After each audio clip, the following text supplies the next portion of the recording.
Defining Duke, an Xbox podcast, is brought to you by DraftKings. So ladies and gentlemen, download the DraftKings Sportsbook app now and use code Defining Duke. New customers can bet just $5 to get $200 instantly in bonus bets. Only on DraftKings Sportsbook with code Defining Duke. The crown is yours. Gambling problem? Call 1-800-GAMBLER or visit www.1800gambler.net. In New York, call 877-8-HOPE-NY or text HOPE-NY, which is 467-369. In Connecticut, help is available for problem gambling. Call 888-789-7777 or visit ccpg.org. Please play responsibly. On behalf of Boot Hill Casino and Resort in Kansas, 21 plus age varies by jurisdiction. Void in Ontario. Bonus bets expire 168 hours after issuance. See dkng.com/football for eligibility and deposit restrictions, terms, and responsible gaming resources. Defining Duke, an Xbox podcast, is brought to you by, well, you. If you want to learn how to support the show, go to patreon.com/laststandmedia.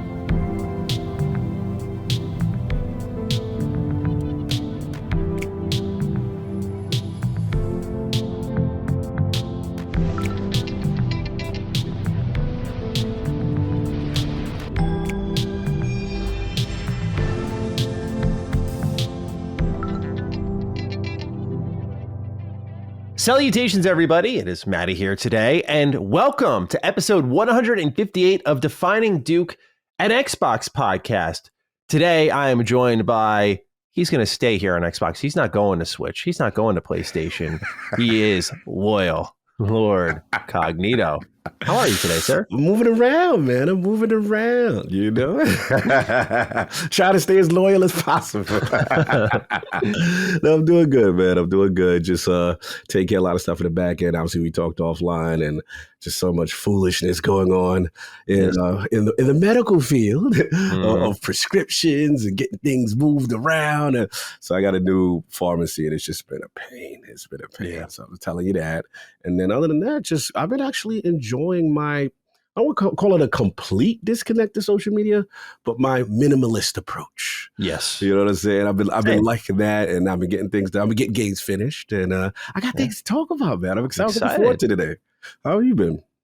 Oh, I'm doing great. As you can notice, I'm wearing my Falcon shirt. Ooh. Arthur Smith got canned, so I'm great. Bro, he didn't even get on the fucking plane. I was like, there we go. That's what we've been looking for all season. Like, don't even let him get on the plane. Bro, we have so much talent. The lack of, I couldn't even bear to watch anymore. I stopped a few weeks ago. I was like, I'm Ritter, bench. Arthur Smith, fire. That's it. That's all you had to do. It took a full season.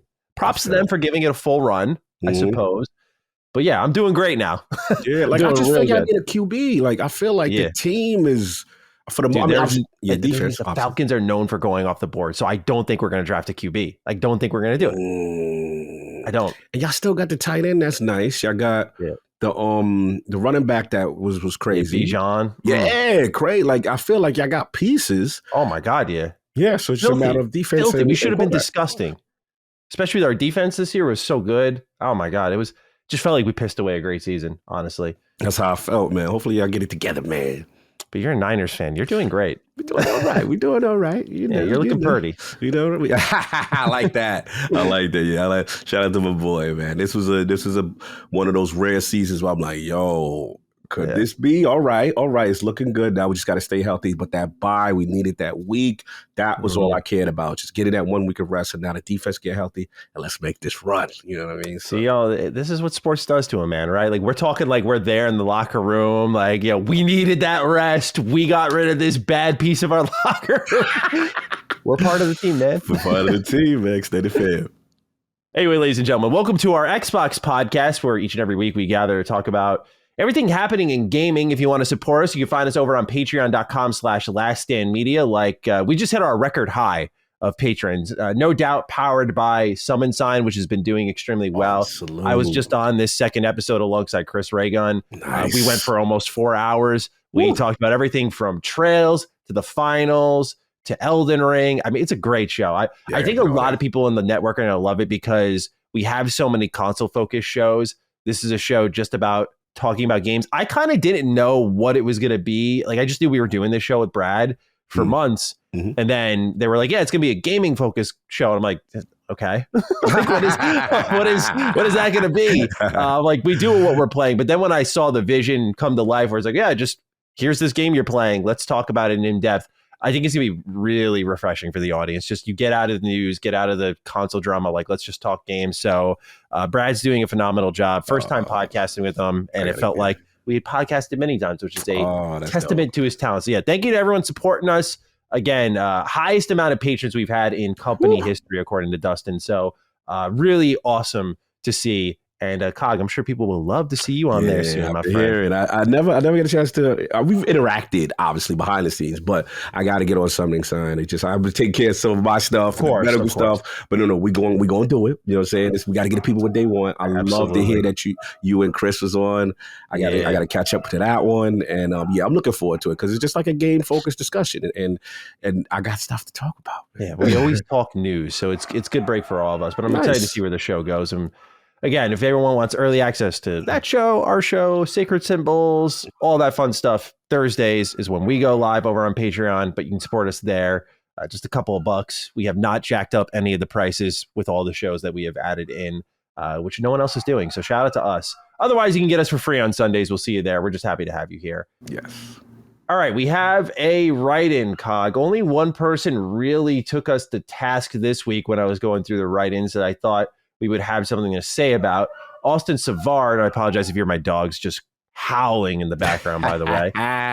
Austin writes, yeah, I know, right? They are. It's because Laylee just got home. It's the podcast curse. Anytime I start recording or something, they howl, they bark. They're just They hype. They just want to get into what they do. That's all. Yeah, they're just begging for more PlayStation and Switch ports. That's all. Don't you do it. Austin, we'll get to it, ladies and gentlemen. We'll get to it. Austin Savard writes, greetings and salutations. Big fan of the Dukes, but have to come in with a subjective correction. Last DD Cog said, and I don't remember you saying this, that's why I wanted to bring it up. Sony had a terrible 2022, but saying it had a good launch window, when it is arguable 2022 was the strongest year first party. It had Gran Turismo 7, God of War Ragnarok, Forbidden West, and a fresh coat of paint on The Last of Us. We'll talk. While they had games like Stray, Sifu, and Inscription first on the PlayStation platform. While there wasn't any new IP, it was certainly a good year for PlayStation gamers. All the love from Canada. Thank you for writing in, Austin. So, Cog, I don't know if you remember saying this because I don't remember hearing this from you, but any thoughts on what Austin wrote in about? Shout out to Austin. Yeah, I don't remember saying that either. But look, if I did, that is definitely incorrect. But I definitely don't recall what I recall saying. I don't think you called it terrible. That seems I don't remember saying that. What I remember saying was that if we look at the PS5 as a whole in comparative to the PS4, I was saying that I might get killed for this, but I felt like they've been kind of living off of brand recognition, and they had great years. 2022 was definitely a great year because Xbox did nothing in 2022. Absolutely nothing. So there's no way I don't see myself saying that they had PlayStation specifically had a bad 2022. But again, if I did say that, I definitely misspoke. Not the case. I totally agree with you as far as that lineup. I'm a big Sifu fan. I remember when they had that, and then obviously God of War Ragnarok, GT7, Forbidden West, which I recall is a huge fan of, and graphically the faces. Oh my God, it is one of those lookers. You know what I'm saying, kind of thing. But yeah, they had a fantastic year. So that's what I'm going with. But I didn't say that. Yeah. We have righted the record, so to say. But shout out to you, Austin. Salute. Yeah, thank you for writing it, Austin. Appreciate you. Mm-hmm. All right, let's get started. This is a pretty news-heavy week. Before our begin is pretty thin in comparison, but we're going to go through it nonetheless. First one here, the Spyro Twitter account posted their 2024 motto saying, quote, "You gotta believe," end quote. Now, keep in mind, this is posted during what is the Year of the Dragon. So is it possible that more Spyro is on the way, especially because we'll talk about the developer direct announcement later. Apparently, we're hearing from Activision's teams later this year, whether that's a summer showcase or not, who knows? But yeah, man, it looks like we might be getting a new Spyro game in 2024, which I have to admit, I have not played Spyro before. Yeah, I'm not a Spyro. Okay, I thought you was the Spyro guy. No, I was hoping like maybe OG Cog would come in like, yeah, I remember running around as that purple dragon. That was great. Nah, I wasn't there for that. Well, it might be on the way, ladies and gentlemen. Hope you're excited. I see a retro rebound video in the making. Okay. Retro rebound inbound, baby. Let's go. Yeah. Otherwise, I don't know if we can expand on this further. I think it's great for Xbox because I don't know if this is going to be exclusive or not, but they have it in Game Pass, more kid-friendly games. We've said it before. They need more of that. So I think this will add value. Absolutely. And obviously, it's clearly fans of the series. So I know they're super excited just to hear the reference of it. So that's dope. Yeah, absolutely agreed. All right, let's move on to one that we can talk about more. On the LinkedIn profile of the former 343 Industries art director, Justin Dinges, it is mentioned how he has worked on, quote, Halo's next unannounced project, end quote, between April 2022 right up until March 2023. And I found this one interesting, Cog, because that would have meant that maybe at the top of 2022, a new Halo project would have been greenlit. There were other LinkedIn profiles that people were surfing through. There was one that mentioned, again, Unreal Engine 5 4343, which, yeah, I think it's pretty clear that's where they're headed after everything that's gone awry with Halo Infinite at launch. It's in a much better state now, as we've talked about in a couple episodes. But yeah, Cog, I'm wondering how you feel about the next project maybe starting up that late, where it may be a good number of years before we see a new mainline Halo again. And obviously the question always circles around, like, what form does it arrive in? You have Infinite, which its multiplayer is gaining steam. Do they stick with that as the multiplayer component and just do a dedicated single player Halo game? It's very exciting to think about the future of the franchise, because it definitely needs to wipe the slate clean. And I've gone on record multiple times saying that I'm a little happy to see that this will probably be a while before we see it, because I think Halo needs to go away in the terms of like building up the next game so quick. Like, let it be missed. Let people start wondering and remembering, wiping away the trauma of the Infinite launch maybe, and forgiving, and starting with a clean slate, maybe even next generation. Interesting, right? Yeah. Especially if it's starting in 2026. Then hey, we're only a couple of years away, baby. Yeah, we ain't gonna be missing it too long. Look, this is something I've been hearing rumblings about, and there's a part of me that's like, obviously with Halo Infinite's continued improvement on the multiplayer side and what they're doing there, they seem pretty much locked in, but they don't seem akin to doing any type of single player, content, right? And we heard the UE5 stuff before. So if there is a profile where they're working on something new, I'm going to assume this is the next entry, right? Now, you made a good point in the sense that, now that Infinite is what Infinite is, and it's this free-to-play thing, does that just live on and we get, the continuation of the Master Chief story? And for me, I got to be honest, I do want the continuation of the story. I know you want to miss it. I know you want to miss it. I know. But it's just like, to me, it's like, I'm tired of 8 years and then, like this is how I look at it. I'm so frustrated because I feel like I followed Halo Wars 2 for this amazing Atriox character. Right, that I'm like, okay, they got their Thanos. He's better than Chief. Chief can't handle him. The Spartans can't handle him. I like this idea of the banish. So I'm like, all right, cool. And then obviously we know Halo Infinite is no spoiler. The way as soon as you start off, he let Master Chief know what time it is. You are not on the level. So I personally want to keep the story going. Plus, we got questions. 100%. So that's where I'm at. So. Hey, I know Maddie say, hey, miss them. They go away, come back. But if you want to come back in 2026, 2027, around a new console, and Cog won't be upset. Cog will be like, hey, you do that. You give me this story that I feel we deserve answers to. And then, of course, the ending of Infinite kind of left with a little cliffhangery as far as entities and groups and endless. Things. Exactly. So I want the story to go on. I just don't know how they will handle Halo Infinite's multiplayer being how great it is, and maybe you keep that separate and then you just do a mainline. I don't know. I feel like you keep Infinite alive as the multiplayer component and kind of Warzone it where you inject stuff from the new base games into there. I only say that because then you're messing with the idea of having like 3 live multiplayer clients in Master Chief Collection, which makes sense.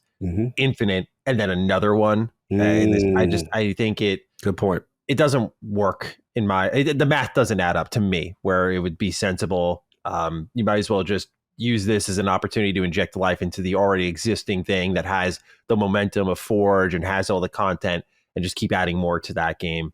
That would at least make the Infinite tag a little more understandable, right? When we heard that it was supposed to be like the Halo of 10 years. Because it's funny, like, you look at Starfield and how it's going to be supported. I think that's what we kind of expected for Halo Infinite, right? Isn't it strange? Like, we expected the story expansion at the end of the following year, consistent updates. And I know they're totally different products, but it's just interesting. That's why I say, like, Starfield's almost like a live service game in a sense.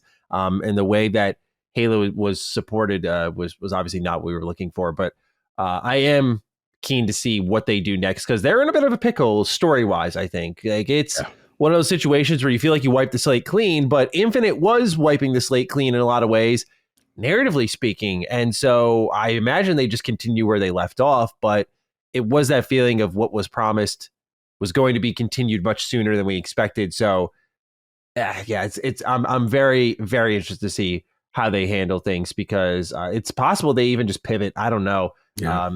Your guess is as good as mine, but we'll see in due time. Nonetheless, Halo Infinite continues on unabated and is doing quite well. So give it a second chance if you have yet to. It's really good. Absolutely. All right, this one I had to throw in here. SAG AFTRA, right? This is the union that supports video games voice actors. They have come to an agreement to begin using AI voice actors. They released a statement saying, quote, "The agreement between the leading AI voice company and the world's largest performers union will enable Replica to engage SAG AFTRA members under a fair, ethical agreement to safely create and license a digital replica of their voice. Licensed voices can be used in video game development and other interactive media projects from pre-production to final release," end quote. Insider Gaming writes, in a message posted on social media, Replica Studios stressed that first and foremost, quote, consent, contracts, and compensation, end quote, are on the minds of everyone in the deal.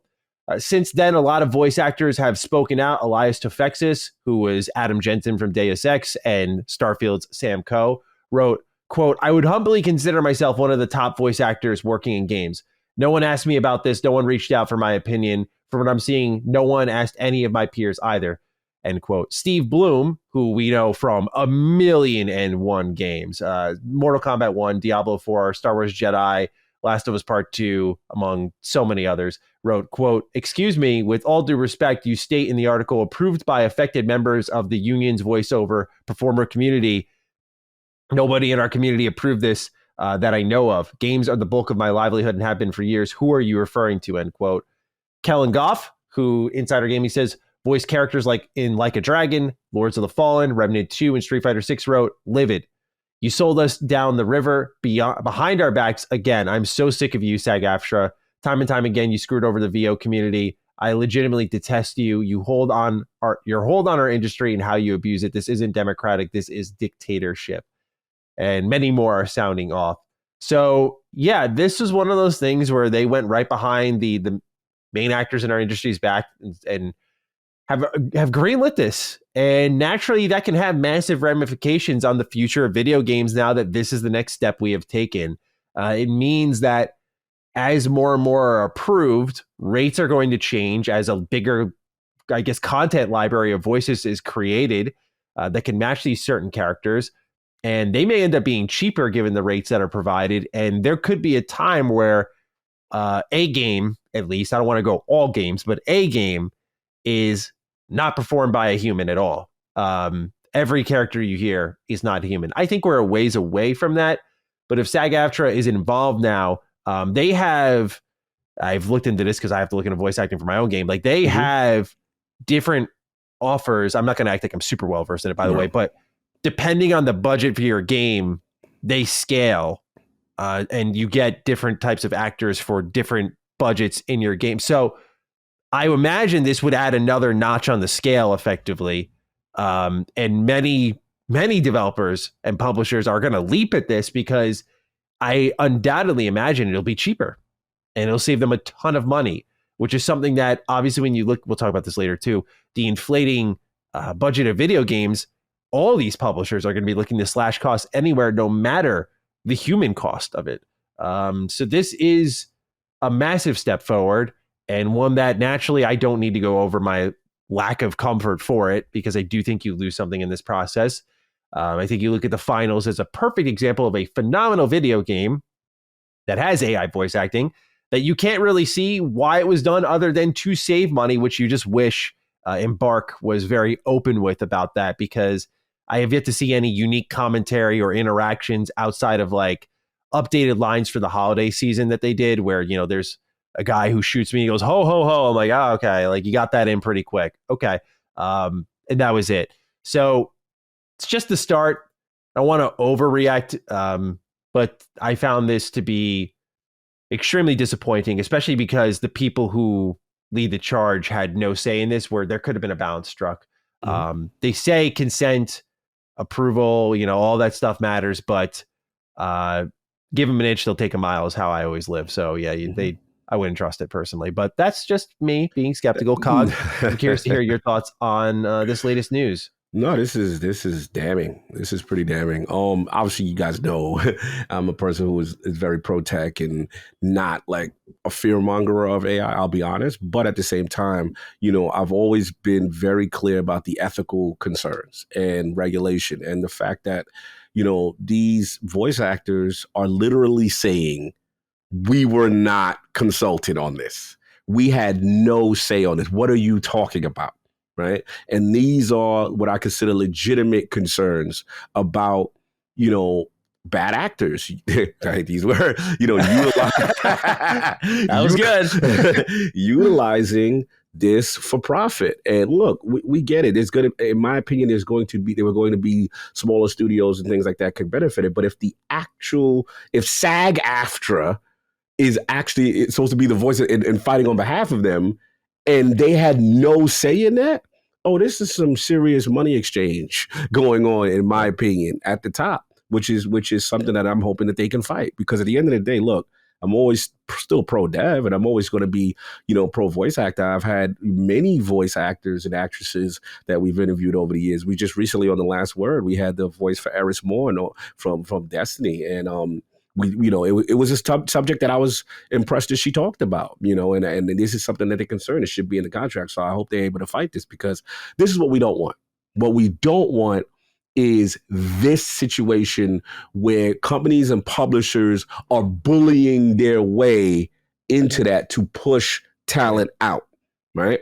And one thing I still will stand on, the gamer will be able to effectively say, nah, that ain't it. That's mailed in. That has no human emotion behind it. This feels like a phoned in kind of performance kind of thing. So, you know, play with fire, and it's going to affect your product. So that's where I'm at with it. But yeah, this is really unfortunate. And this is something, as much as I'm Lord or Duke Serpentor, I cannot get behind you didn't consult voice actors and you just made this arbitrary decision and they have no say on it. Nah, I'm not with that. Right. Because like at a certain point, like if they're like, yeah, we're cool with it, and like this is why it's good, and there's a large volume of them saying that, then like that encourages me to stand down, because I don't work in there. I'm coming from the outside looking in, and I don't think it's right. And if they're saying the same, I mean, Yeah. Or you giving dudes percentages and paying for usage and stuff like that. That's different, right? But it's just like, there's not seem to be any of that. There seem to be like, oh, we cutting costs and we found this fly way to do it. And you're with it, right? No, you didn't consult. So nah, that's not ethical. Can't co-sign that one. Yeah. Let's talk about Starfield briefly. I saw this stat on Twitter, a rare scroll for me nowadays, and I was like, oh, you know what, I'll make note of this. There are over 6,500 Starfield mods that have been downloaded over 33 million times on Nexus Mods, which is like a primary modding hub. Starfield is already ranked number 12 for mod count and number 17 for download count without official mod support. The most popular mod has over 1.4 million downloads. Again, the catch here is that all of the official tools that Bethesda is going to provide at the start of this year are not available yet. And this is how well the modding community is doing. I say this because I feel like, and there are concerns surrounding modding for Starfield. It's different, and it can be much more difficult potentially. It is not seemingly adding up as quite the, as Todd Howard put it, modder's paradise that I think many people were expecting. But a lot of people are acting like the modding community is going to die for Starfield because of that. I think there's been a lot of disingenuous coverage on that aspect, 100%. And what I'll say is there is this stat here without the official tools. And just like Skyrim, just like Fallout 4, this will ramp up. Just like New Vegas, this will ramp up. And Starfield will be supported in a meaningful way without mod tools. Someone actually already put a mech in the game. That's crazy. Which is awesome. That's so awesome. Again, I'm not sitting here telling people that like the facts that we see about Starfield and, for example, its tile-based system and how its maps are built and how the certain amount of loading is required. And it's not quite yet the modder's paradise that I think it should be. I'm not detracting from that. I'm just saying that a lot of people are acting like this modding community is fucking DOA.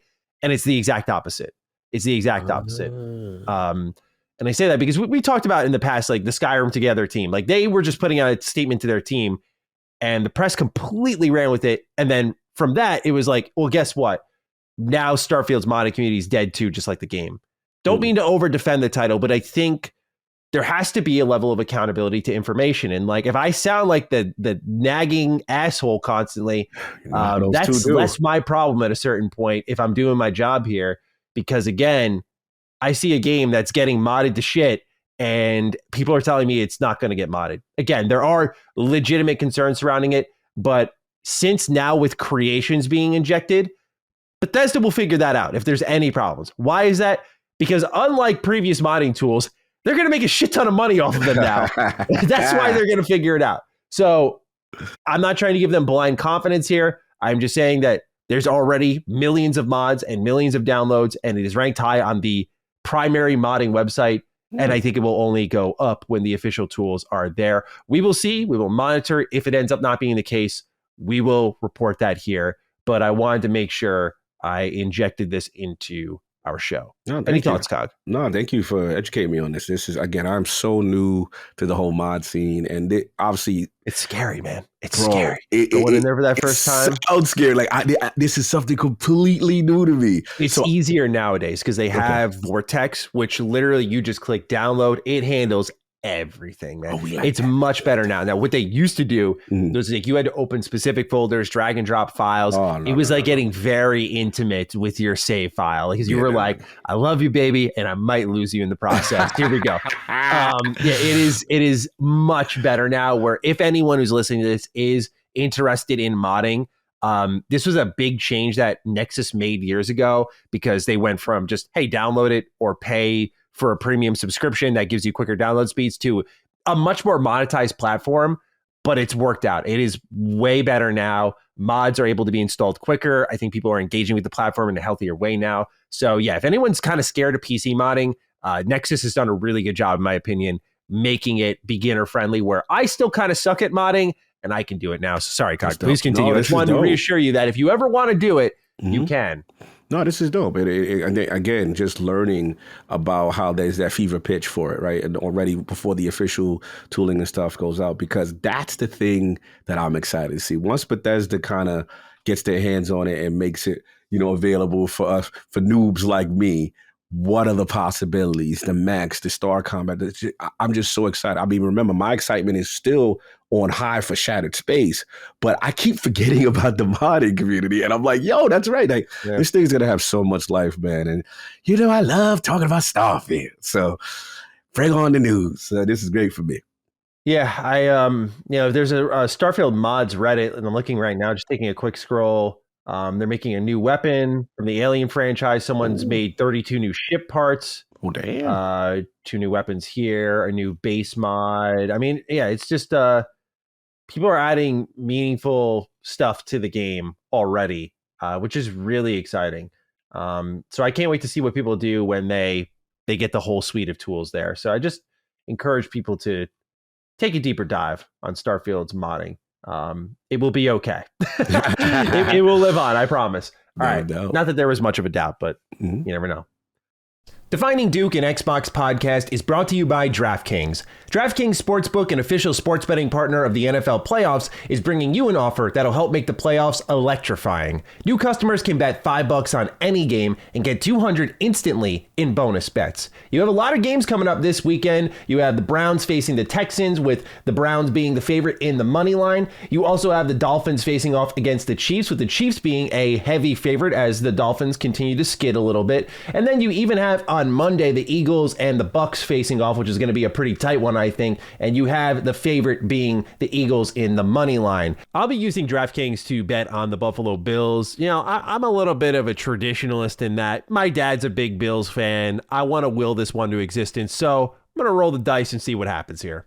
So ladies and gentlemen, download the DraftKings Sportsbook app now and use code DEFININGDUKE. New customers can bet just $5 to get $200 instantly in bonus bets. Only on DraftKings Sportsbook with code DEFININGDUKE. The crown is yours.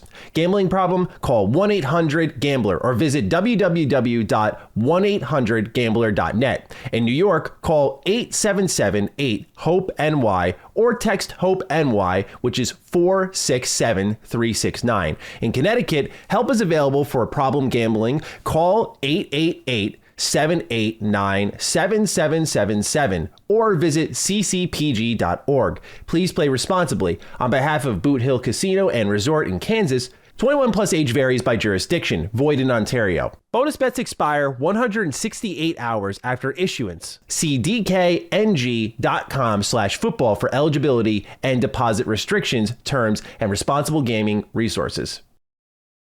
The timing here couldn't be better. Obsidian has updated Pillars of Eternity, the first one, for the first time in many years.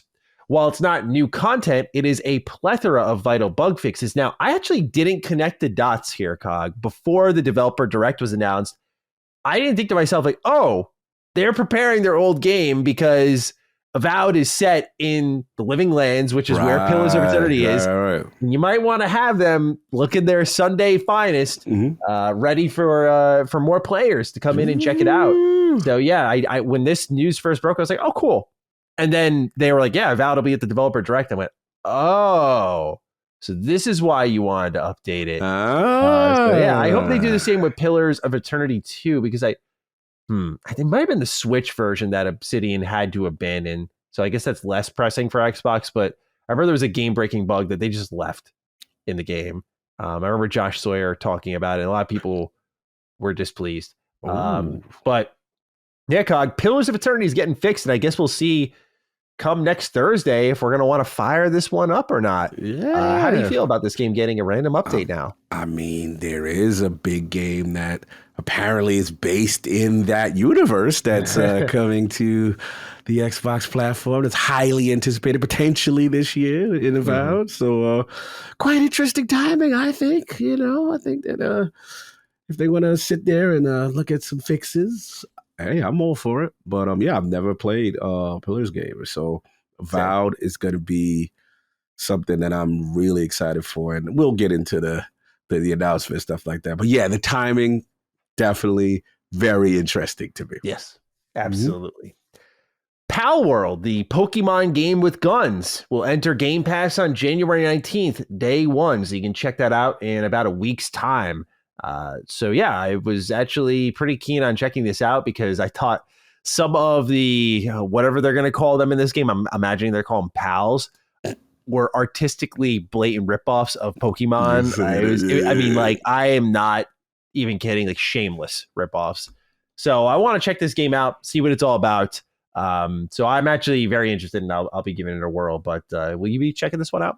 I ain't gonna front. This is the one with the Pokemons with the guns. So it did look funny. I admit, like, if you get me to laugh at it, like kind of like how Party Animals is. They get you like it's just wild, rambunctious animals tearing each other up and doing foolishness. Like you have Cog look across the distance from the playground. Like, okay, let me see what y'all doing. Why are you on the playground? Because these are them playground games. These are them creepy uncle Cog not supposed to be there games. So I got to be across the y'all acting like I'm not looking over there. Yeah. I love it. January 19th, everyone. Come join the playground. All right. I wanted to talk about, have you had a chance to look at some of the previews for Suicide Squad Kill the Justice League? I don't mean to talk about other people's impressions, but there have been images circling about featuring the Suicide Squad UI. There has been a lot of impressions that are not positive, which is not looking good for one of my fantasy selections. Now I'm going to look foolish, so I got to explain myself. I was picking this one because my hope was that, yes, it's not the game we wanted out of Rocksteady, but it's not a bad game per se. Right. It's Rocksteady. But now it's looking like it's a bad game and it's not fun to play. And I'm like, fuck, man. But the story looks interesting, but apparently it includes like time travel that undoubtedly is going to undo parts of the story and probably character deaths. I don't know, man. But I was looking at the gameplay. I was looking at the UI especially, and I got that sick twist to my stomach. I was like, how do we go? Look at the Arkham games. Look at them honestly. How do you go from one of gaming's most complex, thoughtful combat systems that needs UI, but doesn't have any outside of a little, colorful flash above an enemy's head? Pardon me. When it's time to counter. How do you go from that to every inch on the perimeter of your screen being covered in some update from your party members, your damage, your map, your health, someone taking a shit across the map? It's insane how bad the UI for this, it makes Destiny UI look like a work of art, which is saying something. That's saying so. I'm telling you, take a look. These are not disingenuous screenshots. I thought they were memes. I watched IGN's preview. I went, holy fuck, this is real. So, Cog, I want to know your thoughts. If you've had a chance to check out Suicide Squad Kill the Justice League, the previews that have gone around, and any of your early thoughts as we're now about a month away from launch. And what I can tell you all now is this. Review codes definitely, it's an online game, so that's their excuse. Review codes aren't going to go out for this game. If you are coming out from a small window and most people are negative about your game, that speaks horribly. They got us with Redfall. They managed to slide something underneath us with Redfall. Imagine how bad this means Suicide Squad can be. I don't want to sell it out yet. Right. Imagine how bad it can be. Previews are where you get to show your best part of your game for a small window of time, and people walked away sad. That's scary, man. So I don't think review codes are going to go out for this one. We'll be playing at launch with everyone else, and we'll enjoy the fire together. Anyway, Cog, please, I'd love to hear your thoughts. This is such a weird one because, shout out to my editor, Mahmood, and there's a couple of people I know that go hard for what they played. I haven't played the preview, and they were like, Cog, I like it. And I'm like, really? I'm like, I am hearing not the greatest things, kind of thing. And we've been actually trying to get a review code, which is interesting. It's been a struggle. It's been a bit of a struggle. If you get one, let me know. Oh, okay, because I was going to holler at you. I was about to say, yo, I had to pull that Maddie flex. No, that Mr. Maddie flex. For anyone who's ever wondering how much of a crapshoot is review codes, I have WB, I reached out for Mortal Kombat 1. My usual context just nothing. It's just, and that's just how it goes sometimes. You just hear nothing. I don't know what decision is made behind the scenes. They're just, nah, fuck you for this one. We'll see you for the next one, guy. That's it. So yeah, sorry, go on. Absolutely. This one's been weird, and hopefully, based on past history, when you struggle to get it before release, sometimes it doesn't bode well. But I sent you an article too. I don't know if you saw, get a chance that the devs are really kind of on defense mode, we think it's unfair the way we're being treated in reference to the live service styling of the game, and that it still has the arcane sensibilities. I know King is a big proponent of it. I guess I don't know, man. I don't know what to make of this one. Is so strange to me. Obviously, I did see some of the IGN preview, and I did see the UI stuff, and it definitely seemed legitimate. So I'm so torn with this one. I don't know what's going on. And there's a part of me that's you have to be honest. There is a part of me, because remember, I am the Duke of live service. So there's a part of me that's like, yo, maybe the arcane, what you call the Arkham, excuse me, guys, are really dug in. Like, bro, we don't want this from you, right? Yeah. Without giving it a chance. And maybe it's hot, or maybe it isn't. I don't know. This is a really polarizing one. This is and usually with games like this, I have to play now because I want to know what side of the fence is going on. So that's where I'm at.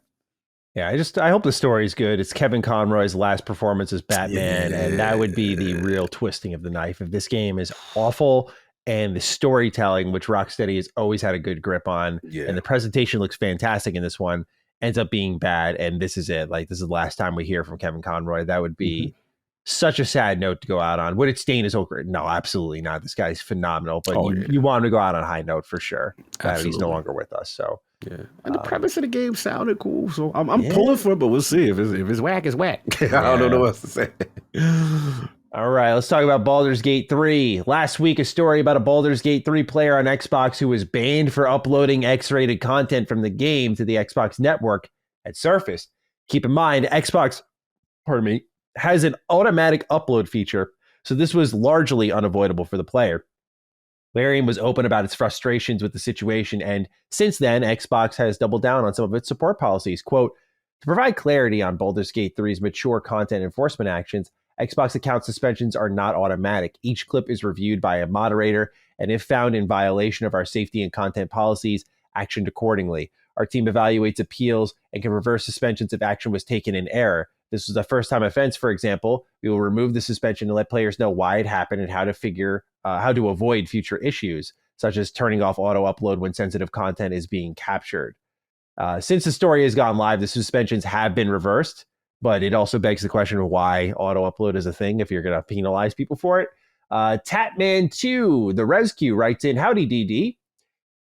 Xbox support released a statement regarding the recent bans for Baldur's Gate 3. According to Xbox, the option of auto-uploading recordings is turned on by default. So if you record a scene with nudity, you are breaking their terms of service. I don't own an Xbox, so I'm not sure how it works, but I can't tell you how many times I've accidentally hit the share button on the DualSense. I'd be furious if a button tap got my account banned. Thank you for writing in, Tatman. We appreciate you. I just thought this was interesting because... people were getting banned over Baldur's Gate 3, and I don't think it was just this one individual. I think a few others were as well. Since then, it's been reversed. But yeah, the transition to Xbox for Baldur's Gate 3 has not been smooth between this save bug and this. So Xbox really... Because what's interesting about the save bug is apparently that was on the Xbox side of things too. So they're really fucking it up, man. What's going on? Not a good look. Not a good look. I'm glad that the suspensions got reversed, but at the same time, look, the game itself is known to be loose. Like there's a horniness factor. Let's get it on. We got things showing. We jingling, baby. Yeah, they added those physics in like the 5th update. Had to test them out. I was like, wow. Yeah. What was on when the creator was trying to battle Cyberpunk for phallic features. Yeah, so bro. I was like, I respect Larian for not doing it as like a marketing thing. Like they did afterwards. They delivered the game they had to. It's the one thing I always crank Cyberpunk for is they try to like use it as a marketing piece. Like, look how much effort we're going to. I was like, no. That's not acceptable. Go fucking make a quest or something. Like, don't make my dick bounce. I don't care. I don't care, man. You came out the ray tracing on the face. Like immersion. Come on. Let me look at my feet situation for you. That's enough. I feel you. You're right though, because they did market a lot of that with CD Projekt. Yeah, bro. No doubt. But look, it's one of those things that Xbox has to be better about. We just got to be real about the game. You have to know the audience of the game. So it means that you literally got caught with your pants down as far as you know this type of game has that type of content. Like, this. Like, so people are going to hit that. And I'm a person that use the Elite controller. I map a lot of my, because it doesn't have the share button functionality in the center, because that center button allows you to switch the modes on your Elite. So I usually map my Xbox record that, Xbox share screenshot on the back paddles. And sometimes I'm in the mix of action. I hit it by mistake. So again, that could have easily happened to me. And to have someone's account, banned and suspended or something like that because of that, they have to be better. But it does look like Larian communicated that to them. I do think that the fact that this got reversed up pretty fast, know that they're aware of it. And they're going to have to put something internally that when Baldur's Gate 3 comes up with your share or with an auto upload that you cannot, it's probably some algorithmic thing that they're, suspending stuff like that on that. So yeah, they've got to be better about that. And hopefully now they are. We'll see. Both Xbox One and Series X builds for Persona 3 Portable are fully on disc with no update, or with all updates, sorry. So just wanted to shout this one out, as I know Limited Run is putting out a Persona 3 Portable. They're doing Persona 4 Golden as well as re-releases on modern systems. And so I thought this was something worth calling out, because particularly with Xbox, they've had a pretty rough stretch of not having full builds on disc. It still kind of serves as a DRM key. Like, you still have to put it in your Xbox once while it's online, but at least having it all on disc is good for preservations. If I could speak, preservationists out there, such as myself. So yeah, get Persona 3 Portable on Xbox is what I'm trying to tell you. No doubt.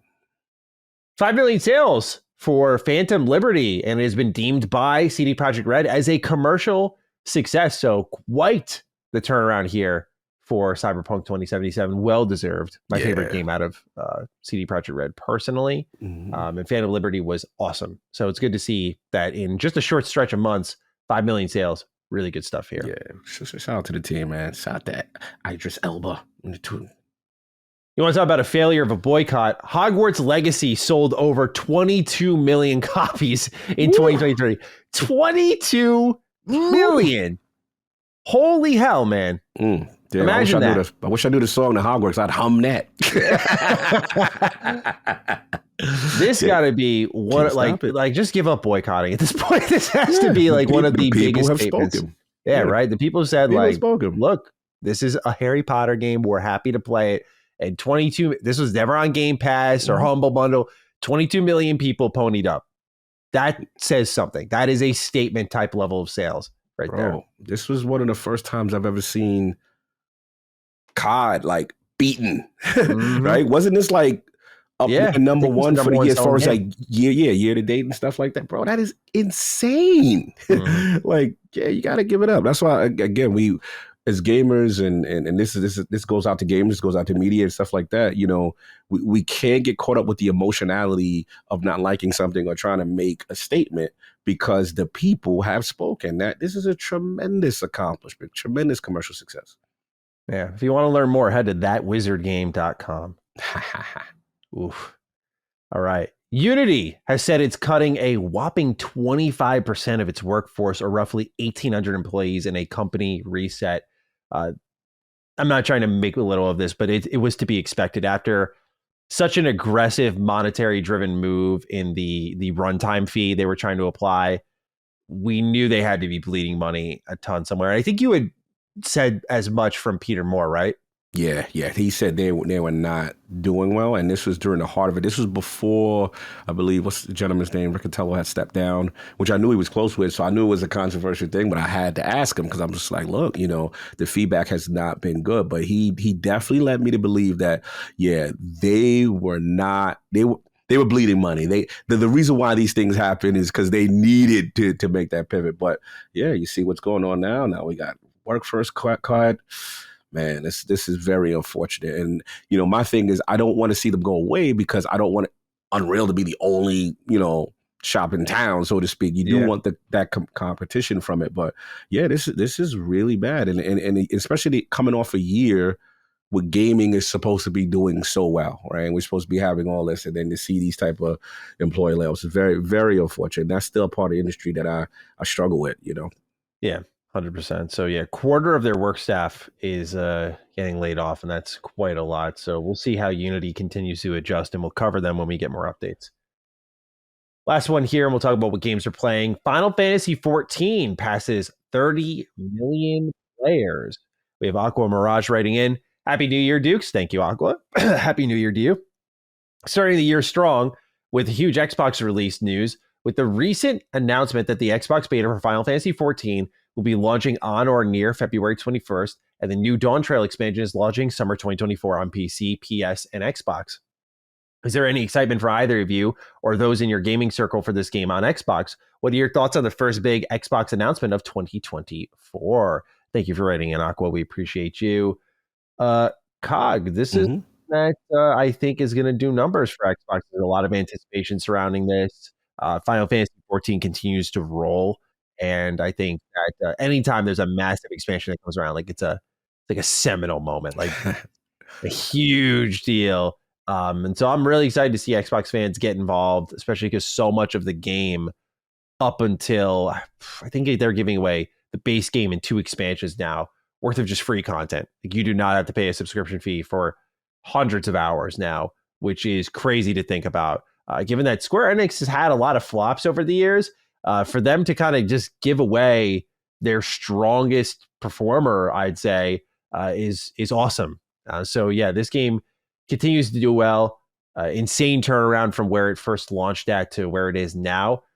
So Cog, is there any excitement from you or those close to you for Final Fantasy 14 on Xbox? Yeah, man, Addict is definitely telling me about it, and for me, it's like I gotta support because, you know, one, I do like live service. I mean, obviously, I'm a huge Final Fantasy guy. I've always wanted to know what the hubbub was about this game, so I want to give it an honest shot and see what's going on here, and to give you that concept was a Dawn Trail, Trail expansion and stuff like that as part of it.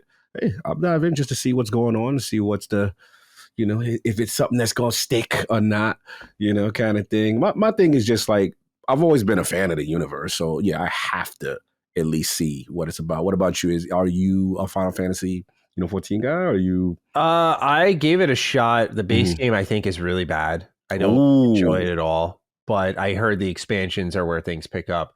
Okay. I made an agreement with my buddy because I've been trying to get him to play Trails because I was like, dude, like he's so into JRPGs, and I'm like, you're missing the best series right now, in my opinion. And he's like, okay, make a deal with you. He's like, how much hours of Trails do you think I have to log to get caught up? I'm like, probably 300 hours of gameplay. He's like, okay. He's like, how about you play Final Fantasy 14 then and catch up? And I was like, that's a really good deal because it's about the same investment probably. So I'm going to take the dive after I'm done with Trails Through Daybreak. I'm probably going to start it. I'm thinking I either will hold off until March just because I know February is going to be review intensive, or we'll see how February shakes out in the terms of review codes. So I am planning to try it out again. I want to just pick up my old save and just get through the base game content because I think it's just that wholeheartedly uninteresting. Like I just want to get it over with to see what these expansions are and why they're so good. So that's personally how I'm going to approach it. But I'm looking forward to the game nonetheless, and definitely want to try it on an Xbox. So that'll be exciting. All right, that's enough in the news. Let's talk about what games we are playing. Interesting list you have here, sir. Completely different ends of the spectrum. Let's hear from you. Yeah. So remember last week we were talking, and I was like, man, I got to talk to you, man. It's something I've been playing. And I was like, I can't wait to have this discussion because I've heard so many things in reference to Call of Duty and the Modern Warfare 3 campaign. And I was like, all right, and I did have it. So I was just like, you know what, let me finally get to this. I've been in this backlog. I've been in the FPS kind of mode recently. So I'm like, let me fire this bad because I have heard some things. And people were like, yo, God, this ain't it. I want to know what your opinion is when you get a chance, whatever. So I fire this bad boy up. And I think initially as the game starts off, it's kind of like, dark at night, and you're storming the water. You're storming like a goulash, a prison. Yeah. You got your team or whatever you're rappelling down. So I'm sitting there and I'm like, this feels fun, but all right, we're gonna keep going. It's the first level. So I'm like, first level, all right, cool. And I'm going, and I'm like, all right, cool. Then you break out. Then they had another joint. And I guess this is where it must be the controversy. All right, first, full disclosure. Before I even get into my description, I have to say something that's very important to this discussion. The thing is, COG has not played a COD since Black Ops 3. Okay, now your shirt makes sense. I was like, what? I was like, there's always a story, ladies and gentlemen. I never ask about his shirt because I know it's going to connect to what we're going to talk about at some point in the episode. Sometimes it's more obvious. This time I was like, why is he wearing a Black Ops 3 shirt? Like, what the hell's going on here? Okay, it makes sense. Now, go ahead. Yeah, so I'm sitting there. I'm like, now mind, I have not played COD. Like, I used to be the guy. I was the guy that every COD prior to that, you get the new Call of Duty came out. The rule is everybody wants the prestige and do multiplayer, but you got to play the campaign first. Generally, you play it on normal, or if you feel hardcore, you get your veteran. Veteran was a stripe of honor. Because a lot of my achievements, you like, yo, you got that veteran, you beat it on veteran, bro. You know what I'm saying? That kind of joint. So I'm not on that type of time anymore, but that's what I used to do. So I'm like, all right, cool. And it used to be the big event, over the top, set pieces, whatever. So I'm playing the joint. I'm like, all right, this is kind of cool.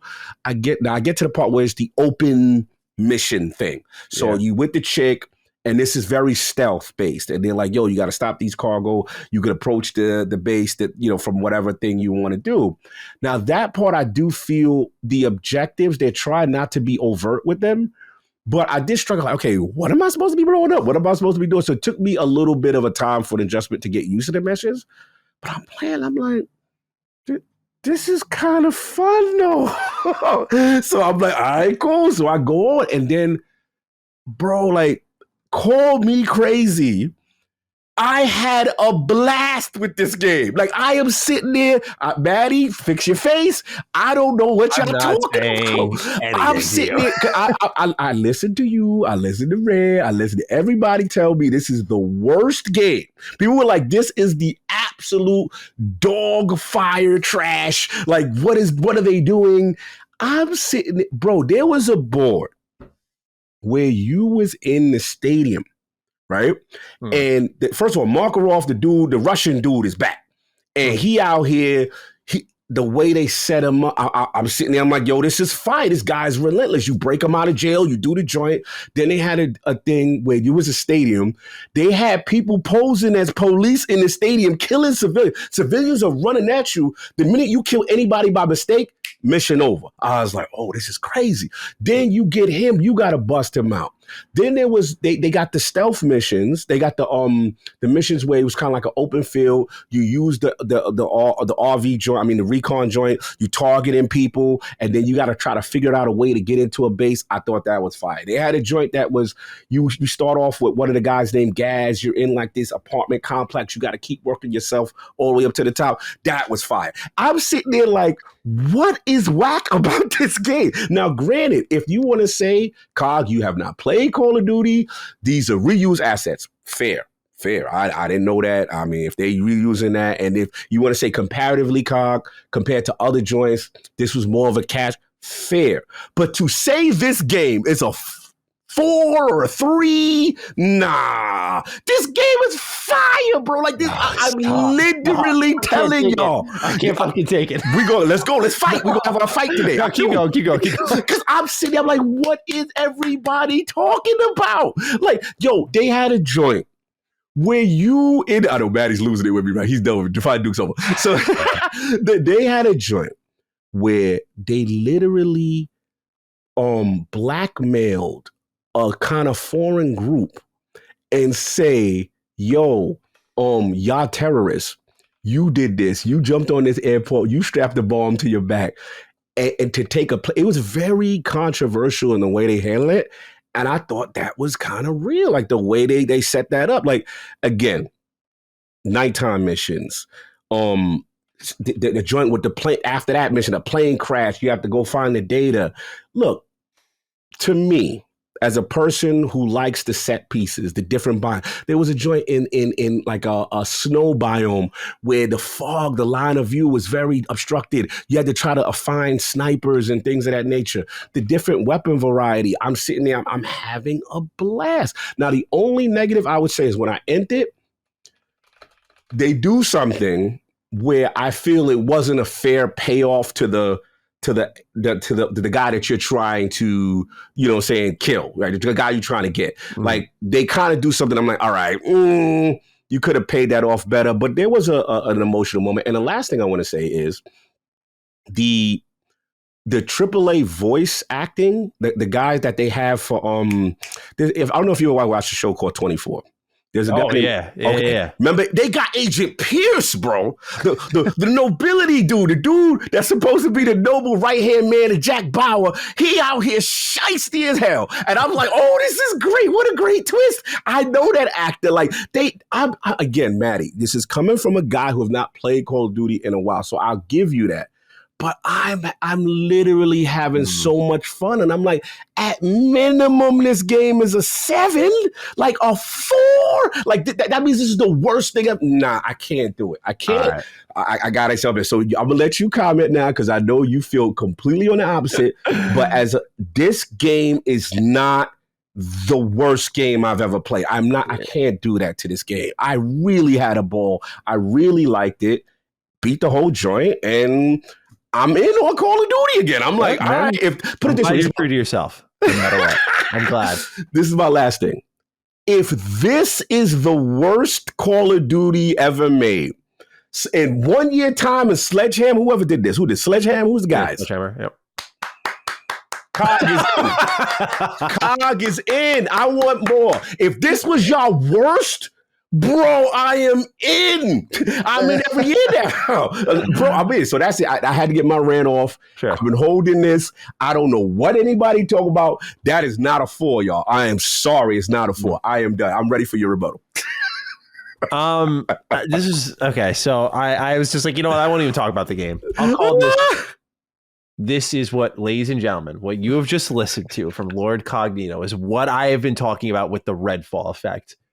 And so many of you dudes never touched an arcane game. So you went into Redfall, you played it, you're like, I don't get it. It's fine, man. It works. The Redfall's trash. Come on. The guns shoot. The vampires are there. The settings are right. This is what we call ignorance is bliss. Now, COG, now you've sent me down the rabbit hole. I need you to get on some COD campaigns ASAP if you think that was goated shit. Okay. Let's go. We need to get you, in my opinion, at least on Black Ops Cold War. I will even pay for your copy. I'm happy to do that. So you can just spend a Saturday evening on my dime. Because if you will see, it's not, I've said before, if you look at MW3 in this silo, a very particular silo in that, wow, they made all this in 18 months. Yeah, kudos. Like, that's not easy. But when you look at the amount of reuse assets across the entire game, I get it. They were in a position where they had no choice but to do that because they had to deliver what was supposed to be an expansion into a full game in 18 months. Like, I get why they did it. I feel bad for Sledgehammer, but I can't give them I can't give Activision the pass and be like, well, you know, it's okay for what it is. It's like, no, never do that shit again because this game could have been better. I won't debate you on your points because if you enjoyed it, like I'm not, as we've talked about, I'm not here to take away your joy. I might get a little disturbed by your joy, you know, but like I'm not going to tell you you're wrong. But I really think you should play, if you've enjoyed this, that's awesome. You should play some other COD campaigns because it reminds me of me watching movies. I've watched not that you've played few games or anything like that, but I'm saying I've watched so many few movies that like it's easy to get into like my top category as a movie. You're not fighting for many spots here. So what I want to do is I will gift you Black Ops Cold War because to me that was like, I mean, you could play the MW trilogy, right? Like you play MW 1 and 2. Those are also good options. But I would gift you Black Ops Cold War because that's kind of like a standalone thing. Mm-hmm. And it's choice based. Mm-hmm. And I just feel like it does some clever things and has the big set pieces that are missing from MW3, but also the open-ended missions. Like, I already know you're going to get to this embassy mission in Black Ops Cold War, and you'll be like, okay. Like, it's going to be your Dishonor moment. You're going to be like, okay. All right, I get it now. I want to, and not because it's one of my personal favorites in recent memory. I just want to see, because now it's an experiment. Oh, no, I'm in. Now you're my science experiment. Now we got to, like, throw a couple controlled variables your way. Like, okay, you consumed it this way. All right, you've played MW3 first. Like, all right, let's see how this campaign does for you. Because I know you said you played like everyone up to Black Ops 3. So yeah, this was the one that, like, for me, reactivated my love. And I'm like, all right, I'm curious how this one resonates with you. I'll be honest with you because I think for me, I also got a lot of nostalgic feels for what is it? Your man Josh Soap McTavish. Obviously, these are the classic dudes. So it felt like the all-star gang was back together again. You know what I'm saying? It's just that this is a different variant. But to your point, I guess I have one further question. So is the Call of Duty hardcore community disgusted because of the open world missions and they feel that these are reused? What is the major point of contention with this game? I'm trying to figure out the frustration. That's what I'm trying. What I will say is it's not the multiplayer. The multiplayer is apparently fantastic in this game. I think a lot of nostalgia helps with that. It's all MW2 maps. But that's not the point of ire for a lot of people. I think it's a mixture of open world where it doesn't make sense, like zombies being open world. Not that it's bad. It's just that the more zombies linear is a very particular type of like a map that you unpack over time and you find these secrets and these methods to succeed the most. And when you go full open world on the Warzone map again, it's like it's a lot of we've seen this before and you're charging us full price for it. Got it. Because the Warzone guys are like, we play Warzone. This is the same map from Warzone that you're putting in the campaign. Is that what it is? Yeah, and the campaign maps, like I think as I haven't played much Warzone, but I think the apartment levels, which I thought like the way it worked was pretty solid. Like that was. We had to go up top of the roof and we had to hold it down and then they zipped it, attached me to the thing and zipped me out of it. I was like, oh my God, this is amazing. I'm glad you enjoyed it. Yeah, just a lot of it is like stuff that people have seen before. And that doesn't work for your number one grossing video game franchise. Like people are expecting. This isn't like, the B tier shooter that's kind of doing a couple of fun things. This isn't like your Crossfire X where it's like, okay, some people might find enjoyment out of it. It's like, okay, like you're not afforded that budget. Call of Duty is afforded that massive budget. And I think it's funny.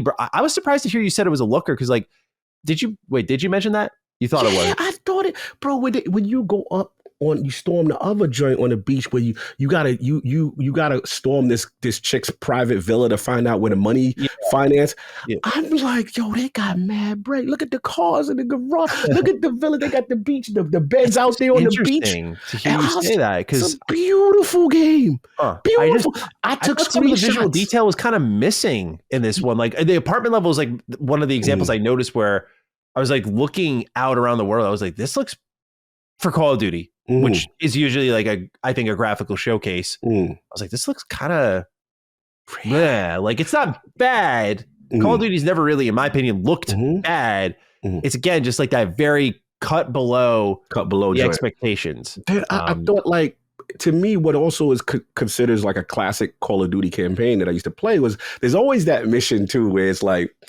You fly above in like an AC-130. It's like a bombing run. You're like, all right, God, you got to get there. And you could fail because if you don't identify where the tank is, where, the RPGs on. That was a good mission. That was pretty much like, yo, this is vintage. I'm like, this is what I grew up on. Like, no, when it's ending is when it starts to feel like it's becoming a campaign. If it had like another 3 hours where that's where I think it would have been great. When they took over the train, they took over the London Underground. You go in there and you can't get on the train tracks and they keep you centralized and you got to keep trying to go. And there was a part where you go deep cover and you have to use cameras to identify where this buyer and this thing is going on. And you switch from camera and angle and rewinding the video and I'm like, this is like an episode of 24. This is some covert CTU operate. I'm like, why are people so angry with this? Like, I'm like, I just don't get it. But again, maybe I've just been going too long and they like, Cog, if you think this is fire, you ain't seen nothing because this is light work for them. And I'm like, I guess I could not believe how much fun I had. That's what surprised me. I'm sitting there having fun, like, yo, I can't wait for what's gotta happen next. Like, that's how it was. Yeah, certainly that's good. Like, that's all that matters at the end of the day. I'm not going to tell you you're wrong. Like, I don't want you to feel wrong. I do think you should try other campaigns if you enjoyed that, because then you can get that. It's the same thing with Redfall, right? You can get, not that you felt like Redfall was fine. I'm just saying you can get the perspective where it's like, oh, okay, this balances it out, or, I like this more than that. And I want the community to be like, all right, Cog, you bugging. You bugging out. Like you said, play this. I will gladly play the joint because I've been away for so long. It was just surprising. I didn't expect to feel the way I was going to feel after playing the joint. But that was it'll be interesting because a lot of people. I didn't have heavy investment in MW1 and 2's campaigns, but MW3 kind of spoils a lot of the payoff that could have been there in a 3. And now it kind of necessitates an MW4. Yes, they definitely did that. And that I can see. I can see. And so that's the other thing is I think because you're saying you didn't play MW1 and 2, so like hopping in with 3. No, I played them old joints, but not the old 1 and 2. Yeah, but I was on like new MW1. Yeah, I didn't play new. No, I have not played that. Those campaigns are pretty good. And I think people really liked MW1s, if I remember correctly. But so GOAT tier would be out of the recent ones. What's GOAT tier for? I don't know if I hold the popular opinion. I love Black Ops Cold War. I really found that one thought provoking. It reminded me of how I felt with Black Ops 2, where I was like, that left. I left with something where Modern Warfare 1 and 2 are really great too, and you do leave with something, but different series target different things, right? Like Black Ops is always these covert operations, the tension building, the manipulation, the politics, where I feel like MW is more along the lines of like Gilly and the Mist, big set pieces. Like there was one in, I think it was MW2, where they clearly took inspiration from the COD 4 mission, where I think it was called Gilly and the Mist, where you're like crawling around these like swamplands, but they go like crazy with it, where like you're laying in a field with, I think it's soap,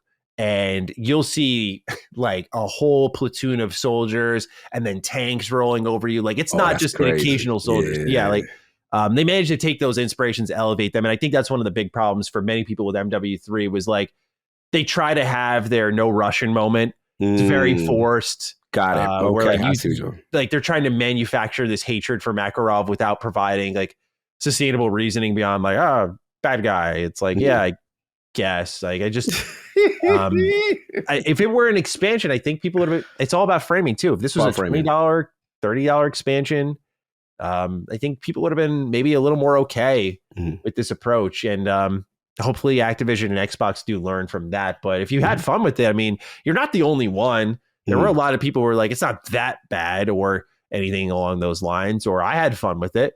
So, you know, what was your score? If you had to put a score, even though you don't. I don't do number scores. So I was just like, don't buy it. Don't buy it. Just like, there's the quality of the product, which I wasn't a fan of, but there was also the, like, we can't support this practice principle behind it too, of like, hey, like a team got put under fire because of this. Twice in a row now. Like Vanguard was their last Call of Duty. They had to make that in, I think, 2 years. 2 years, yeah. Which is horrible as well. Yeah. So they've had back-to-back CODs that really that got destroyed online, by the way. So I'm sure their morale's low.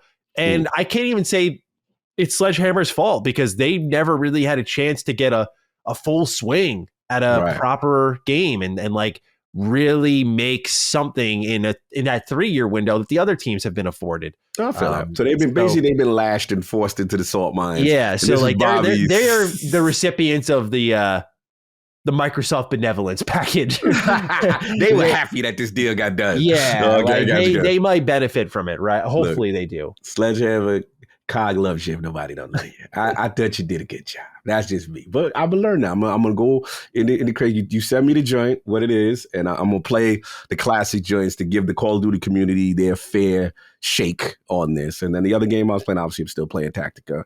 And these quest missions, man, they are so hard. And the problem is my ego doesn't want to skip them and just needs to play the story and continue.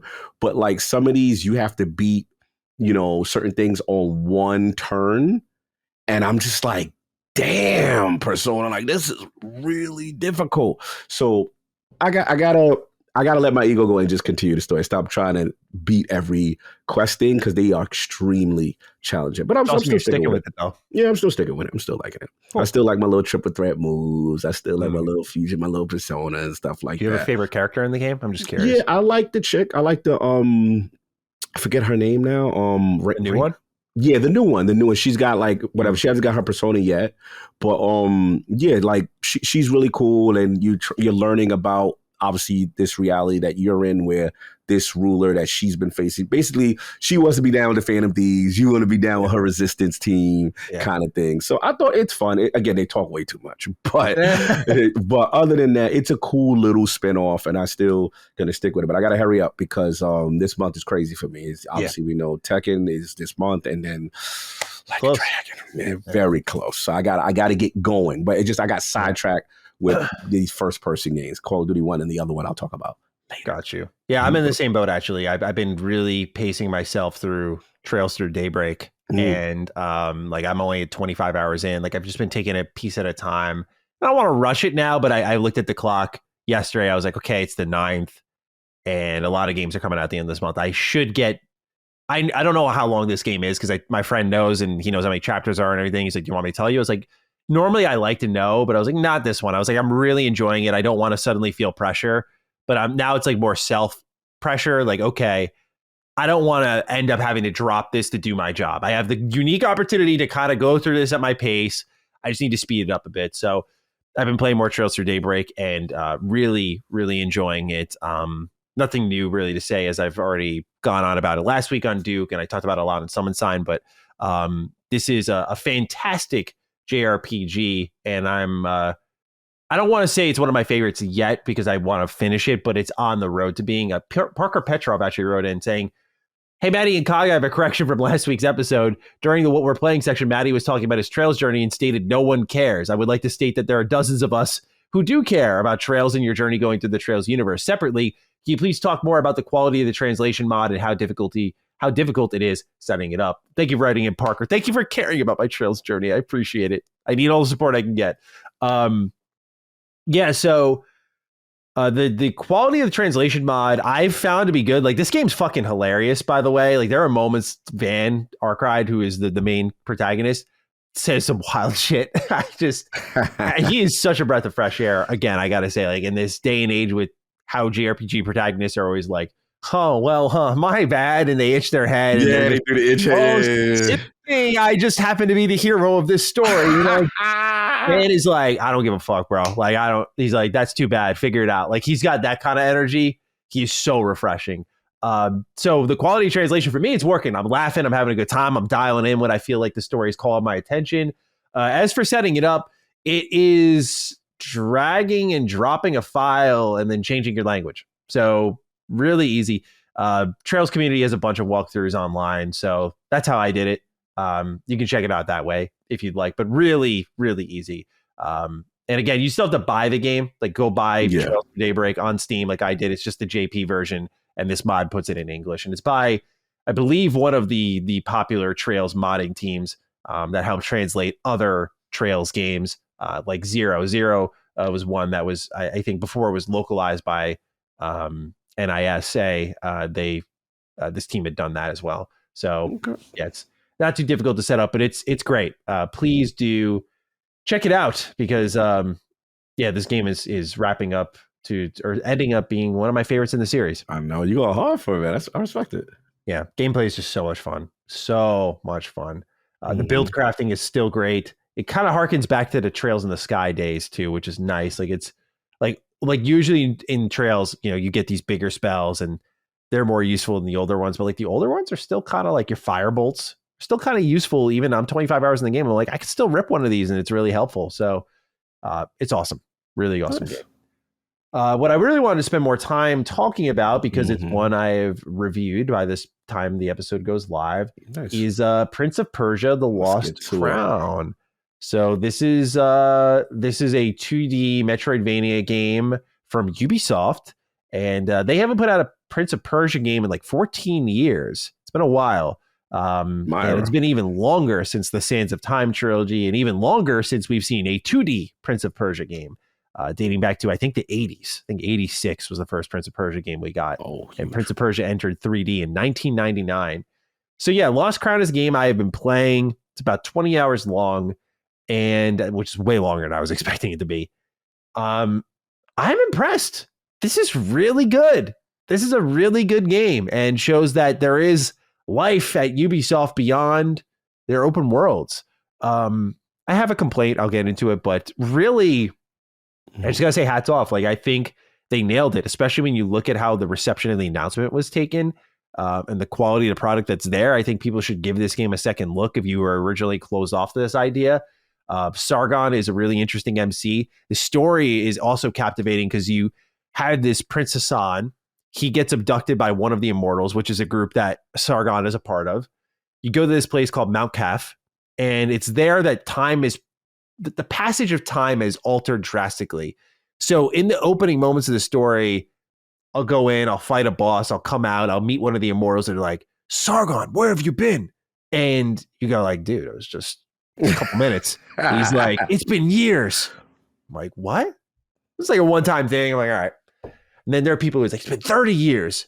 It's been 10 years. It's been a few months. I'm like, okay. And then there are like moments you'll meet yourself almost. And I'm like, I found the narrative in this game very interesting, very compelling, very much pushing me forward, where even though the gameplay was extremely sound, like the story really was calling my name here. And the reason I wanted to lead off with that is like, we are talking about our good friends at Ubisoft here. And one thing I've always cranked them for is their writing is not good. Like, it's just not good. And to have a game from them that is subtle in its writing, cheeky in its writing, enough story is there with also great presentation, but not getting in the way of the main hook of the game, which is its gameplay. I'm astonished. Like I thought that Mario and Rabbids was kind of like their series that they just kind of figured it out for, but it was just that. But this shows that that team, this is the Rayman team. Let them keep making these types of 2D games because they only make good stuff. Clearly, you could feel this was a passion project, just by notion of the game alone, right? That it's 2D Metroidvania. So yeah, it's really good story. Really enjoyed that. And the gameplay, it's Metroidvania. So you've like kind of seen this before. Like, you get your abilities as you go along and you get to explore areas that you previously couldn't explore.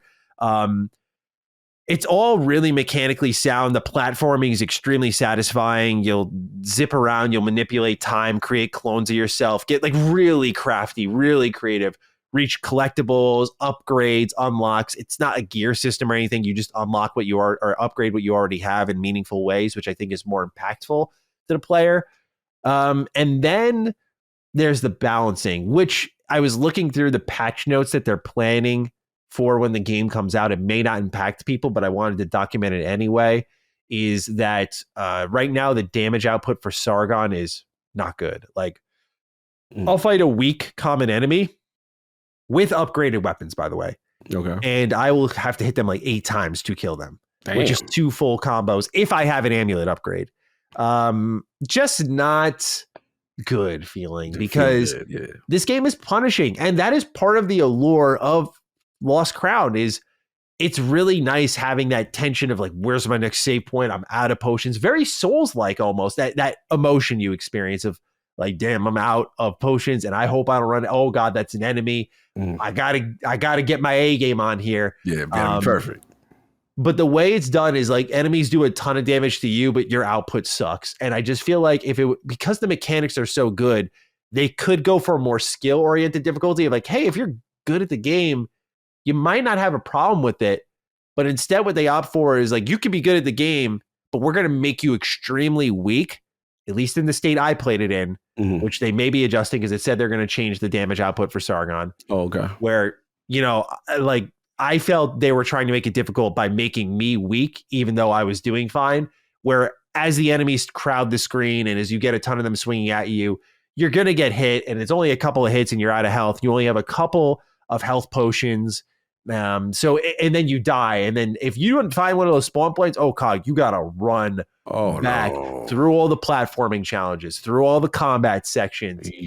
And that's fine if that's by design, because I like that the game has a challenge. It's just that the balancing isn't really quite there. So that's my main complaint with the game. It was not enough to detract, but it was enough to stop me in my tracks, if that makes sense. Like, it wasn't like, oh, I hate this game, I don't like this game, but it was enough where it's a session killer. It's like, you were making so much progress, you get fucked over, you're like, for me, I was like, all right, I'm gonna go play Trails for a little bit. It's demoralizing. Yeah, it's just like, man, like that was not a fun challenge. That was just like you tried to, because a lot of times like a lot of the damage will come through platforming, which may be trial and error. I know some people are going to think it's a skill issue, but truthfully, like it's not. Like this is a series that has great platforming and it's about evading those traps. But when you're punished, where you're getting sent back to the last spawn point instead of like maybe the last room you came from, yeah, I know what you mean. It can really hurt the playthrough sometimes, which is otherwise from story to gameplay mechanics. The boss fights, like it's all sound. Like this is a great game. This is one of Ubisoft's best in years. It's awesome. It's a shame that this is kind of sticking out like a sore thumb for me, but it wasn't enough where I wasn't like gonna not recommend it. I do think if you're a Metroidvania fan out there, and if you're a Prince of Persia fan out there, especially, do not sleep on this one. Way better than I ever gave it credit for being when I downloaded my review code on break. I was like, okay, let's give it a shot.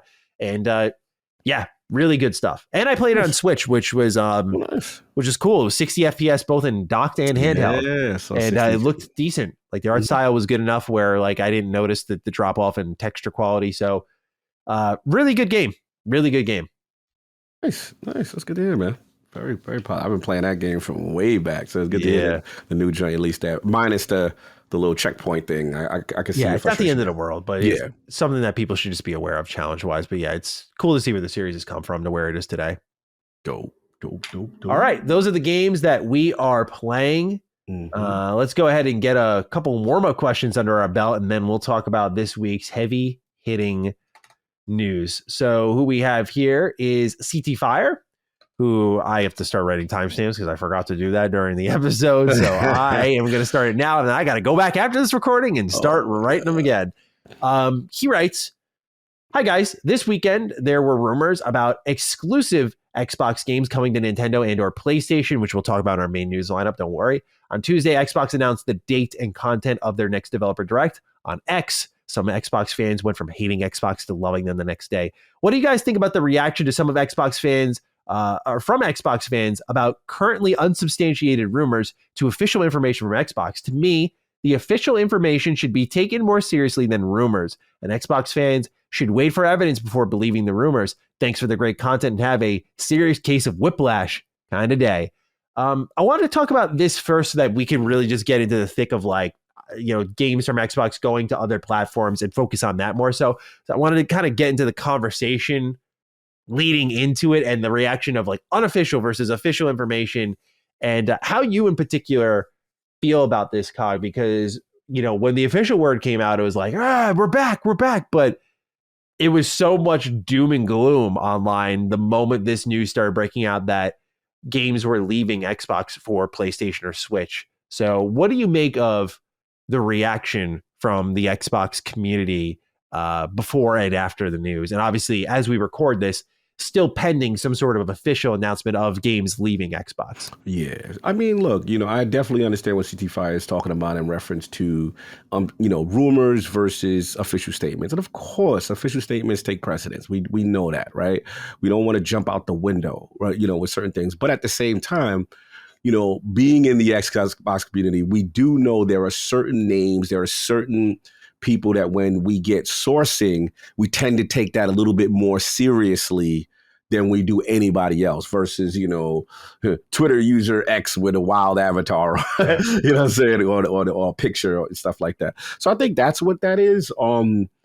Again, to me, it's all about the sourcing. If you mind if I actually read a separate write-in? Just this yes, please. Okay, cool. Yeah, sorry, I don't mean to interrupt. No, this is good. I realized I had this in a different section. I was like, let me use this now because let's combine this baby. Let's do it. Because it'll let you, I think, hop off of this too. Mm-hmm.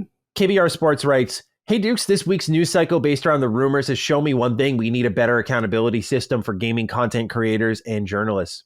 This Xbox rumor about ports to other consoles was so vague, with Nate DeHate saying it on his podcast and leaving it so broad it could truly be any Xbox game going back to the 360. Then another leaker says it's Hi-Fi Rush to Switch. Then all of a sudden it's PlayStation. Now all of a sudden people who previously had information about PS ports for Sea of Thieves are just now reporting them despite having information for months. I see many blaming Xbox for mismessaging, but they have not said a thing. It was clear after Bethesda's acquisition, they said exclusives would be done on a case-by-case basis.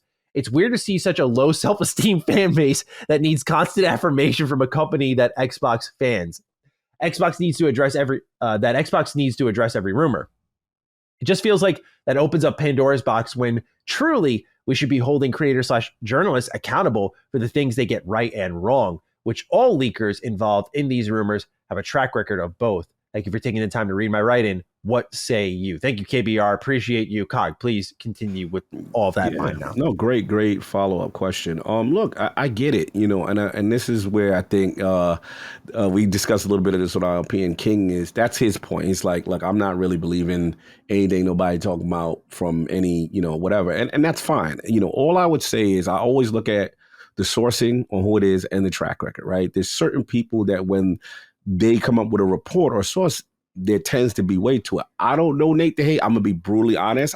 He's someone new to me, right? So when the information came out, my initial reaction was like, I'm not really jumping out the window just yet.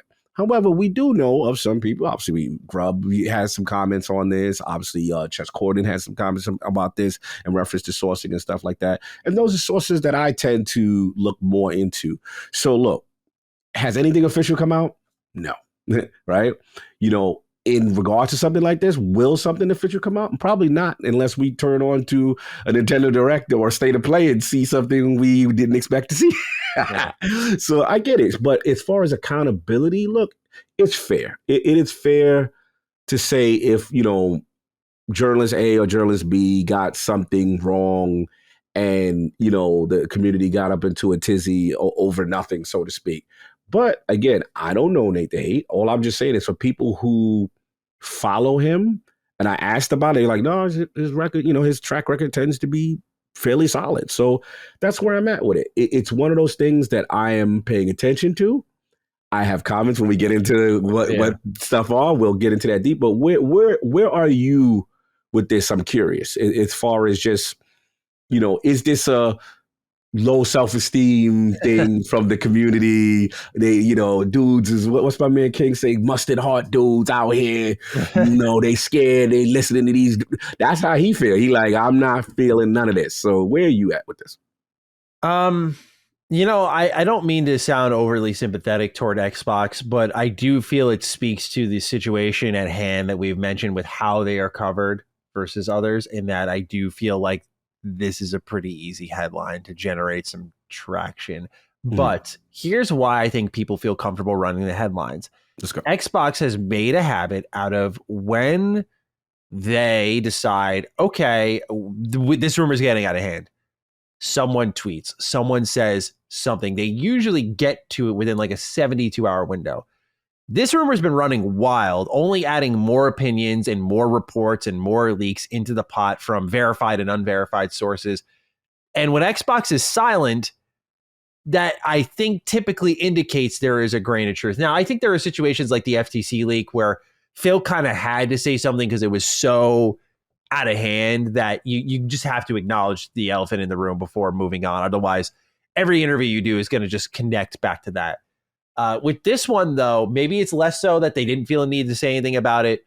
But right now, I felt like their silence, it was more affirming. Like, I feel like this was an Aaron Greenberg moment, is what I call it. Like, if this wasn't going to be leaving the platform, and people were saying it was, he has done this with like Starfield and Elder Scrolls 6. Like, sorry, this is exclusive. It's not going anywhere.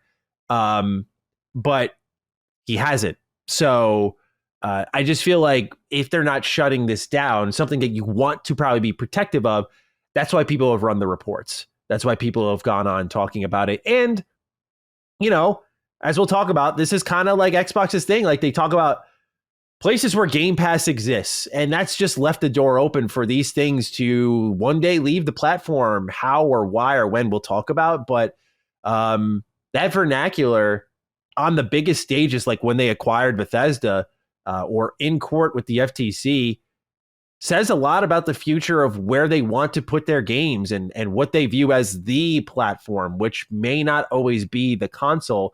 So that also lends some degree of plausibility to the rumors. I do think Xbox fans, there was a great meme that the Defining Duke chat shared on Discord.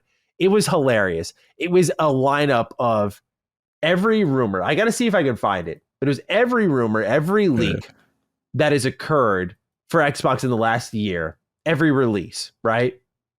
And it was just a back and forth between Xbox is dead and we're so back. And I was literally laughing out loud looking at it because I was like, wow, we have been through every single one of these stages of grief and emotions. The stages of grief. I got to see if I can find it here because that sounds amazing. Yeah, hold on. Let me see. Because if I read it out loud, hold on. I'm actually scrolling for this. You gotta find it. It sounds hilarious. Yeah. Nonetheless, the idea is that Xbox's fan base they're very reactionary. They doom and then they celebrate. And I don't know if that speaks to the low self-esteem of the fans, but I think it's because they've been put in a position where wins for a while, I don't think anymore, wins for a while were tough to come by.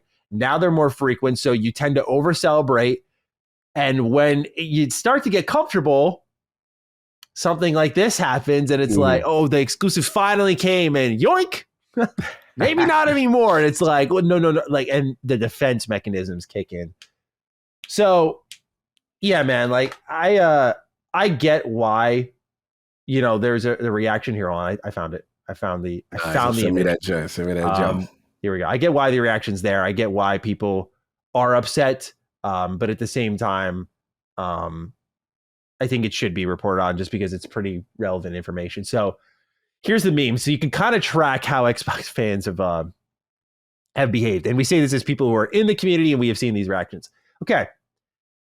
Tango Gameworks Hi-Fi Rush has been officially announced and it's out now. And it says Xbox is back. And then CMA blocks Microsoft's Activision of Activision Blizzard and says Nintendo consoles can't run Call of Duty. It says Xbox is dead. Judge rejects FTC's attempt to block the Microsoft $69 billion Activision deal. Xbox is back. Redfall releases to a 56 on Metacritic. Xbox is dead. Microsoft's Activision Blizzard acquisition has gone through. Xbox is back. Starfield's missed Game of the Year nomination proves it's not Skyrim in space. Xbox is dead. Then they get Blade. Xbox is back. Starfield wins Steam's most innovative gameplay award. Xbox is dead. The new Xbox event rumored to take place in early 2024. Xbox is back. And then report, Microsoft may release Sea of Thieves Hi-Fi Rush on PS5 and Switch. Xbox is dead. So as you see, this fan base does not get cozy at all. You get to ride the high of, say something like the developer direct in 2023. And then there's something that's there to like block the excitement always, like Redfall in that instance. So that's why I think the reactions can be so strong online. Why journalists and creators, I think it's up to everyone to kind of talk about it. I think content creators and journalists are separate. Like, I don't identify as a fucking journalist. So like, if I wanted to, I didn't talk about it yet, at least. But I plan to, because I think it's going to happen one day or another. We're just not sure the games and the platforms. We'll talk about that in a little bit, but I think we'll talk about it. There's a separation. If certain journalists don't want to cover it, that's their decision to make, which is kind of what we talked about the Insomniac hack. It's just, good luck. Yeah. Good luck. It's your funeral. All right. That's our first warm-up question. We have another one here from Zane B, which is, hey, Dukes, last week you discussed the Insomniac leaks and how inflated AAA budgets are resulting in even Sony's top-tier high-selling games struggling to make a significant profit. If games like Spider-Man 2 aren't even making a huge profit when sold at $70 a pop, I personally wouldn't think something like Starfield would have done any better when many of its players came from Gamepass. In what ways do you think Xbox can address the issue of inflating budgets, especially when they're relying on a subscription model that requires new AAA titles to keep people around but doesn't generate the same direct revenue that a la carte sales would? Thanks and keep up the great work, Zane. And then we also have this separate question here that I think ties into the conversation. Mubarak writes, hey, Dukes, with production budgets getting larger and larger, do you think we'll see another $10 bump in games price this gen? There's only 5 months left until the summer hype of the day. Thank you, Mubarak, for writing in. So yeah, we got two write-ins that are kind of in the same pocket here of the future of game pricing and sustainability of the economics of video games here. I know our community in particular at LSM is really passionate about this because I think Colin really led the charge on that, and the whole community just fed off of that. So we did analyze the Insomniac hack last week, much to the dismay of people who thought we were just promoting Game Pass. But You know, it is what it is. But yeah, there is a concern across the board. I'll make it clear that games are getting too expensive, from PlayStation to Xbox to Nintendo. Cog, as always, I like to kick it to you first. In what ways could they address this growing issue where games are costing more, or do cost more and more money?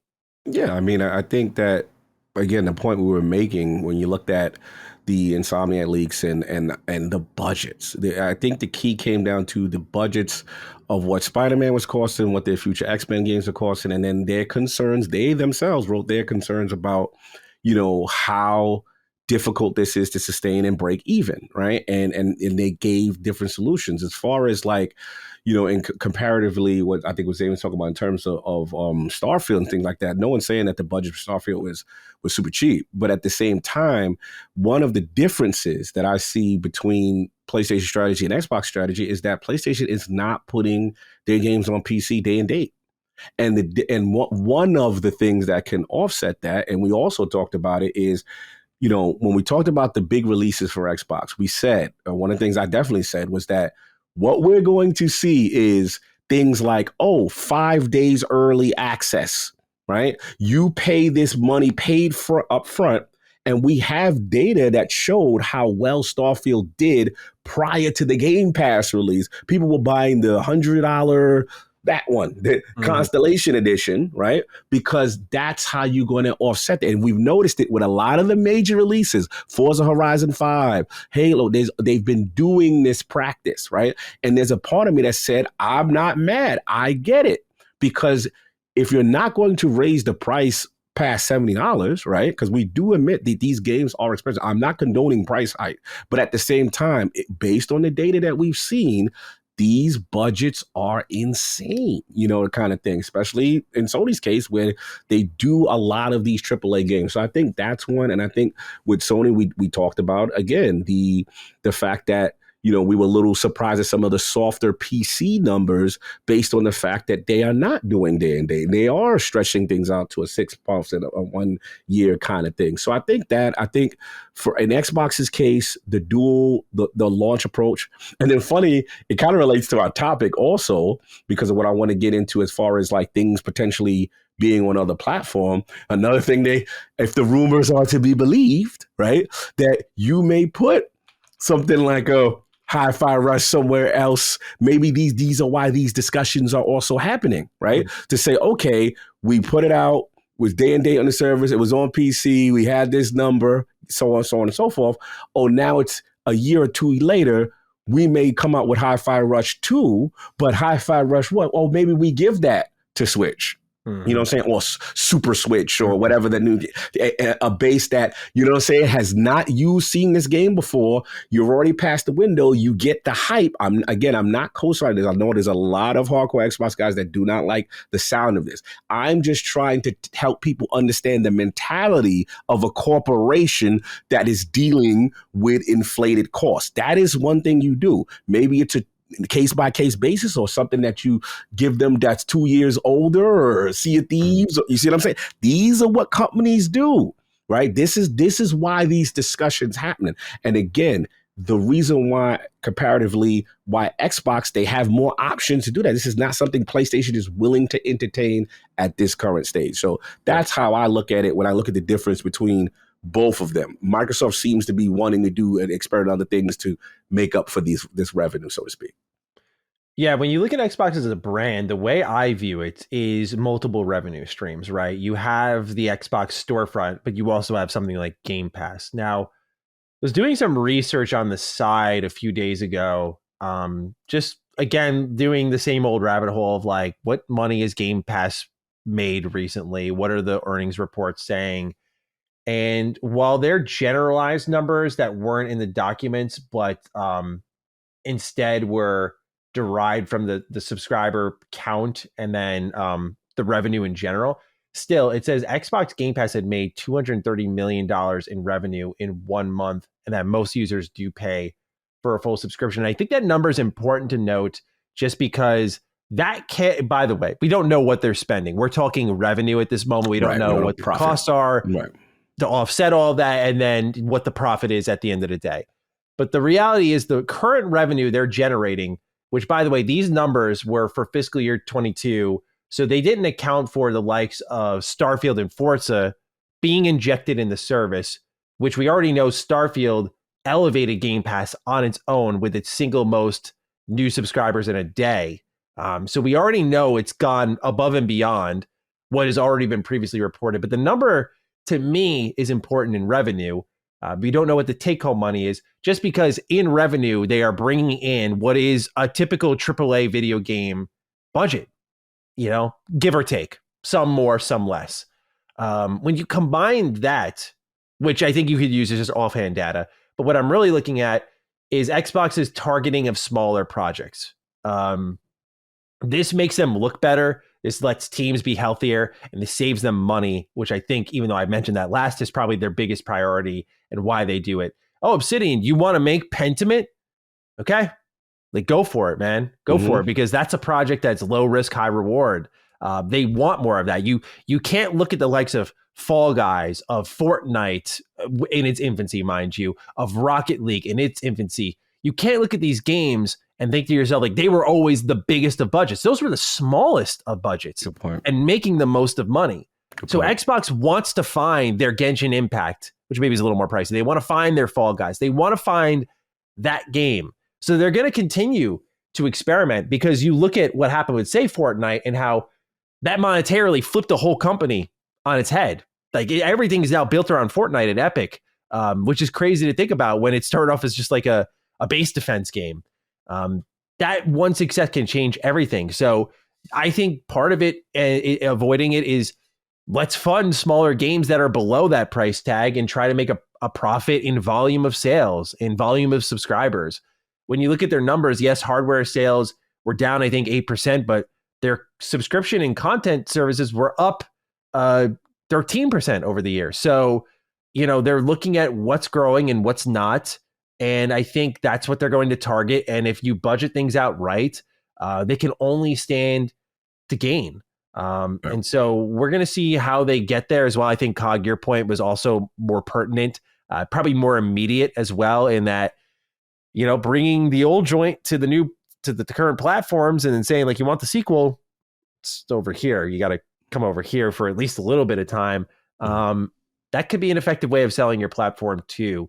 I do think we're due to see a price bump again, though. I don't think $70 was like the end of the road. And that'll be another tough pill to swallow for some. I mean, there were some that held on, like Capcom held on a really long time. I think Dragon's Dogma 2 will be marked as their first $70 game, which is crazy when you think about what they gave us before that with Street Fighter 6 and with Resident Evil 4 Remake. Like, they could have charged us $70 a few times, and they chose not to. No doubt that when the prices go up again, this will be, because you got to think about what's happening is it's the cautionary approach to game development mixed with people's prices going up as employees. So when you're more cautionary, games are taking longer. They're arguably coming out at times in worse quality. And then you have employees that are more expensive than ever in the industry. And it's a pretty nasty situation where you'd be wise to start making smaller games, because there's going to be a time where I think everyone has to go back to the more tightly knit 360 PS3 era style. Maybe I'm just being imaginative, but I think that's going to be what's demanded of people, is like, how can we get quicker turnaround times? How can we slim development cycles from 5 years to 3 to 4 consistently? There's some teams that have it right. You look at the Star Wars Jedi series, that was a 4-year gap. There's another game coming out this year. I'm trying to remember, that was a 4-year gap. But nonetheless, the teams that are suffering the most right now are like your Rocksteadies, which spent 8 years, your BioWares that have spent a ton of years too on multiple projects. Like, those are the ones that are struggling. So I think if you can get smaller games in the pipeline, you can shorten development cycles, you can get more products out and turn revenue a little quicker, rather than just all that buildup for that one-time sale and hoping it does well. So that's my kind of read of the situation. Yeah. And last point, I think I did say this last week as well, is this is why Microsoft's investment in like a mobile store and a platform and things like King. Yes. Yeah. This helps subsidize a lot of this stuff. This is this is an advantage that they have over PlayStation. It just is. And this is what PlayStation themselves said. They used the words leapfrog. PlayStation used that. So again, we can't look at it, when I'm looking at the comments in reference to, how can you say this is sustainable on that? Because they have all these other revenue sources that they can help contribute and fund these projects. So this is an advantage. And Sony was very keen to point that out, that this is something that is a huge concern after their acquisition of Activision Blizzard King. Yeah. And I hate to say it because it sounds like a cop-out. Mm-hmm. This is more of an Xbox thing rather than a PlayStation Switch thing. Again, I know people are going to hate this, but I don't pretend that Xbox plays by the same rules as the other companies. And by that, I mean, they do have Microsoft at their back. And that is a clear advantage for them to have that highest grossing company on planet Earth in your back pocket, effectively, if things really go awry. That the fact that they survived the Xbox One generation, probably no one else would have. So that's also a benefit of theirs, that they can weaponize, so they have more of the ability, not to play like people try to frame PlayStation like they're just fucking down and out, going bankrupt. But Xbox can afford, I think, to mess around a bit and find out in ways that are experimental and fun. Not like a Redfall fuck around and find out, or a Scalebound fuck around and find out. Like I'm talking trying these smaller titles and seeing how they resonate and seeing if something really pops off and grows the service. Because again, I think if I were to point an example, like Maddie, what is that game that exists? I always go back to, oh my God, I am forgetting the game. High on Life. Okay. High on Life. I knew it was a high something. I was thinking Hi-Fi Rush. Gotcha. High on Life. That's a game that they were wise to invest in, smaller team, get it day one on Game Pass, and look how much it grew the service. It was talked about everywhere. It was the largest third-party day one game. No doubt if they do a High on Life 2, that shit will be day one on the service, and Xbox will lean into it even more so.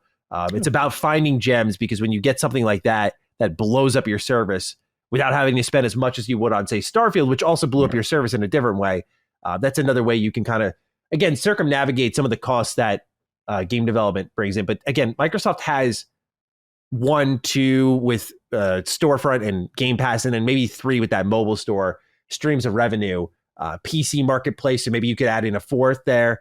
So BlizzNet 5. So they're doing what any business does, right? Increasing where all the money can come in from. And as Cog mentioned, with like King in the fold, that King profit might get turned into one of our favorite spinoffs in the Fallout franchise. Who the fuck knows, right? So that's why they're making these investments. So I know you were asking generally, Zane and Mubarak, to a lesser degree. That's how we look at it from the Xbox angle, though. For PlayStation, they're in a much different boat. They documented in the Insomniac hack that putting Horizon Forbidden West on PS Plus resulted in missed revenue, but yet technically it sold better in its first year than Horizon Zero Dawn. So that's why they're looking at that PS Plus 3.0, which we talked about extensively. So anything else, Cog, or shall we move on to the news? Well, last thing I was just going to say was, don't forget things like investments in Minecraft. Oh, yes. And things like that, what I'm saying, as well, too. Absolutely. All right. First bit of news here. I mean, we've been kind of talking about it a lot, so get into it, shall we? Xbox is set to break some barriers if rumors are to be believed. The days of holding even first-party exclusives behind a walled garden forever seem to be coming to an end, as 2 major Xbox exclusives may end up being set to hit PlayStation 5 and a Nintendo Switch sometime this year. The rumor began with Nate the Hate, the same source connected to the recent Banjo-Kazooie rumor, where he said the following, quote, "A critically acclaimed Xbox first-party title will come to a competitor platform in 2024. The title I am referring to was met with high critical acclaim. Fans loved it. It was in the Game of the Year conversation the year it released. When the announcement comes, I think it's going to be met with a lot of excitement because this is a quality game," end quote. Since then, insiders across various forums have claimed the barrier breakers will be Sea of Thieves and Hi-Fi Rush. Jeff Grubb had this to say on the Game Mess podcast, quote, "Sea of Thieves, right. I'll say I've heard that this one might be coming to other platforms. When I first started hearing these rumors, I was like, oh, this is probably about Sea of Thieves because I've heard that could come to Switch and PlayStation. And then maybe that might be the kind of thing where actually all this stuff is happening and Microsoft is kind of trying to rejigger its strategy, end quote. Stephen Totillo of Game Files also reported that Microsoft is looking to bring Sea of Thieves to PlayStation, but was not aware of anything Switch related. At this moment, he is unsure whether or not that is still the plan, but thinks an early 2024 release might be possible. Jez Corden of Windows Central Gaming had this to report, and he said, quote, "They say there's no smoke without fire. I will say that it's been suggested to me from very trusted, proven sources that Microsoft has been exploring bringing some of its back catalog to other platforms, although some of the details remain vague and unconfirmed. We've reached out to Microsoft to comment and clarify its position on this stuff. I also confirmed with some sources separately over the holiday period that games like Hellblade 2, Avowed, and The Elder Scrolls 6 are still slated to be Xbox console exclusive after the initial rumor mill around moving toward platform agnosticity swirled," end quote. One thing that I didn't put here on this document, but I do want to call out is our very own Colin Moriarty did say that Halo Master Chief Collection, was going to be potentially coming to PlayStation at one point. That was a very open discussion that was happening. And so he was the first to break that ground. Yeah, I remember that. So just want to shout out our man. I'm surprised no one wrote in about it. But I wanted to call attention to that as well, that this has been percolating in Microsoft's mind for a long while. They just have yet to really commit to it, even as of the time of recording this. We had, I kid you not, dozens of write-ins on this subject. Dozens. I don't know if there is a real good write-in to start off with, but I want to read Joseph Woods first and then let you take it in one direction you want to, Cog. Yeah. He writes, "Hey, Definitive Edition Dukes. With the recent rumors of Hi-Fi Rush potentially being ported to Switch and the reaction from the community about this, I can't help think that we as a community are too quick to judge, with a lot of doomsaying being seen amongst the community about the death of Xbox. Do you consider the doomsaying justifiable when you consider the high potential that Xbox holds with its future game portfolio and the rumored Xbox Next? Personally, I feel very excited about Xbox's future, but can't help feel the community doesn't feel the same way. Have a getting whiplash from Xbox praise and doom kind of day." Meanwhile, we have Cody Farron who writes, "Hello, Cog and Maddie. With the rumors of Xbox games like Hi-Fi Rush and Sea of Thieves coming to Switch and PlayStation in the future, I can understand the want for Xbox to maximize their profits and get their product to new consumers who would otherwise probably not play it on Xbox. But I totally disagree with this move, and not because I think other platforms shouldn't deserve to play. At least for me, being a new Xbox player, I'm now thinking if every or even half of all Xbox games come to other platforms, why should I own an Xbox? I came to Xbox this gen for exclusives like Starfield and Elder Scrolls 6. Thanks, guys. Have a good one." So, as you can see here, Cog, I mean, if you go through our write-ins, a lot of people open to it, a lot of people understanding of it, whether it be the business necessity of it or not. A lot of people displeased. A lot of fires on social media over this. A lot of I saw Ryan McCaffrey use an interesting quote of like, "You don't want other people to play with your toys now. You've had it for years." I've seen that. So, Cog, I know this is a daunting conversation. We are going to be soothing some frayed nerves for sure, or agitating them further. Let's give this rumor some credibility, because it started with our own Colin Moriarty, and that was with Master Chief Collection. We've heard now Sea of Thieves. Hi-Fi Rush has been suggested by Reset Era users. There seems to be a level of validity to some degree that even if you wipe these games off the slate, something from Xbox that is an exclusive may be leaving the platform. And it may not be leaving the platform in how we expected, which is, here's your Game Pass app, sir or madam. Subscribe and you'll get all of these. It seems like it's leaving a la carte. So, big difference from, I think, what the community expectations were. Are people being too protective? Is this okay for Xbox to do? Should they do this? I want to hear from you, man. So, start off however you'd like. This is the big one. This is what the streets are talking about. So we got to talk about it. Look, as I said earlier, a lot of stuff is from, for the most part, trusted sources, right? Sources that we generally have gone to, that when they hear rumblings, that the idea of these first party exclusives going to other platforms, there seems to be discussion floating around from the Microsoft side as to whether they should or shouldn't. How I internalize it is this. clearly that if these rumors are to be believed, they are, and from what even Colin said from way back, right? That we can at least say that this is something that has been floating around internally on whether or not they should do this, right? Mm-hmm. And on one side, I understand, let's be clear, like I do understand that for the most part, if it's been out on the platform, the Xbox fan has played it, it's in Game Pass, whatever, no one, at least I can speak for myself, I am not angry if another group gets to play. This kind of reminds me of the slow process of them telling us about, hey, eventually games going to go to PC day and date, right? And that was a big talking point at the time, like, yo, is it even an Xbox exclusive anymore? Should it go over there? Then we thought about it like, oh, that's a different platform. This is them making more revenue, and the community came around. So I don't know if this is the exact same thing which is about to happen, but I can only talk about from the sources that we have and based on past Xbox comments. Now, there was an older Phil interview, I believe 2020, where he discussed things like Ori and the Blind Forest and the Will of the Wisp being on Nintendo Switch. Right. And I believe this was on Ryan McCaffrey on Podcast Unlocked. Right. And he said at the time, look, we feel that's a mistake.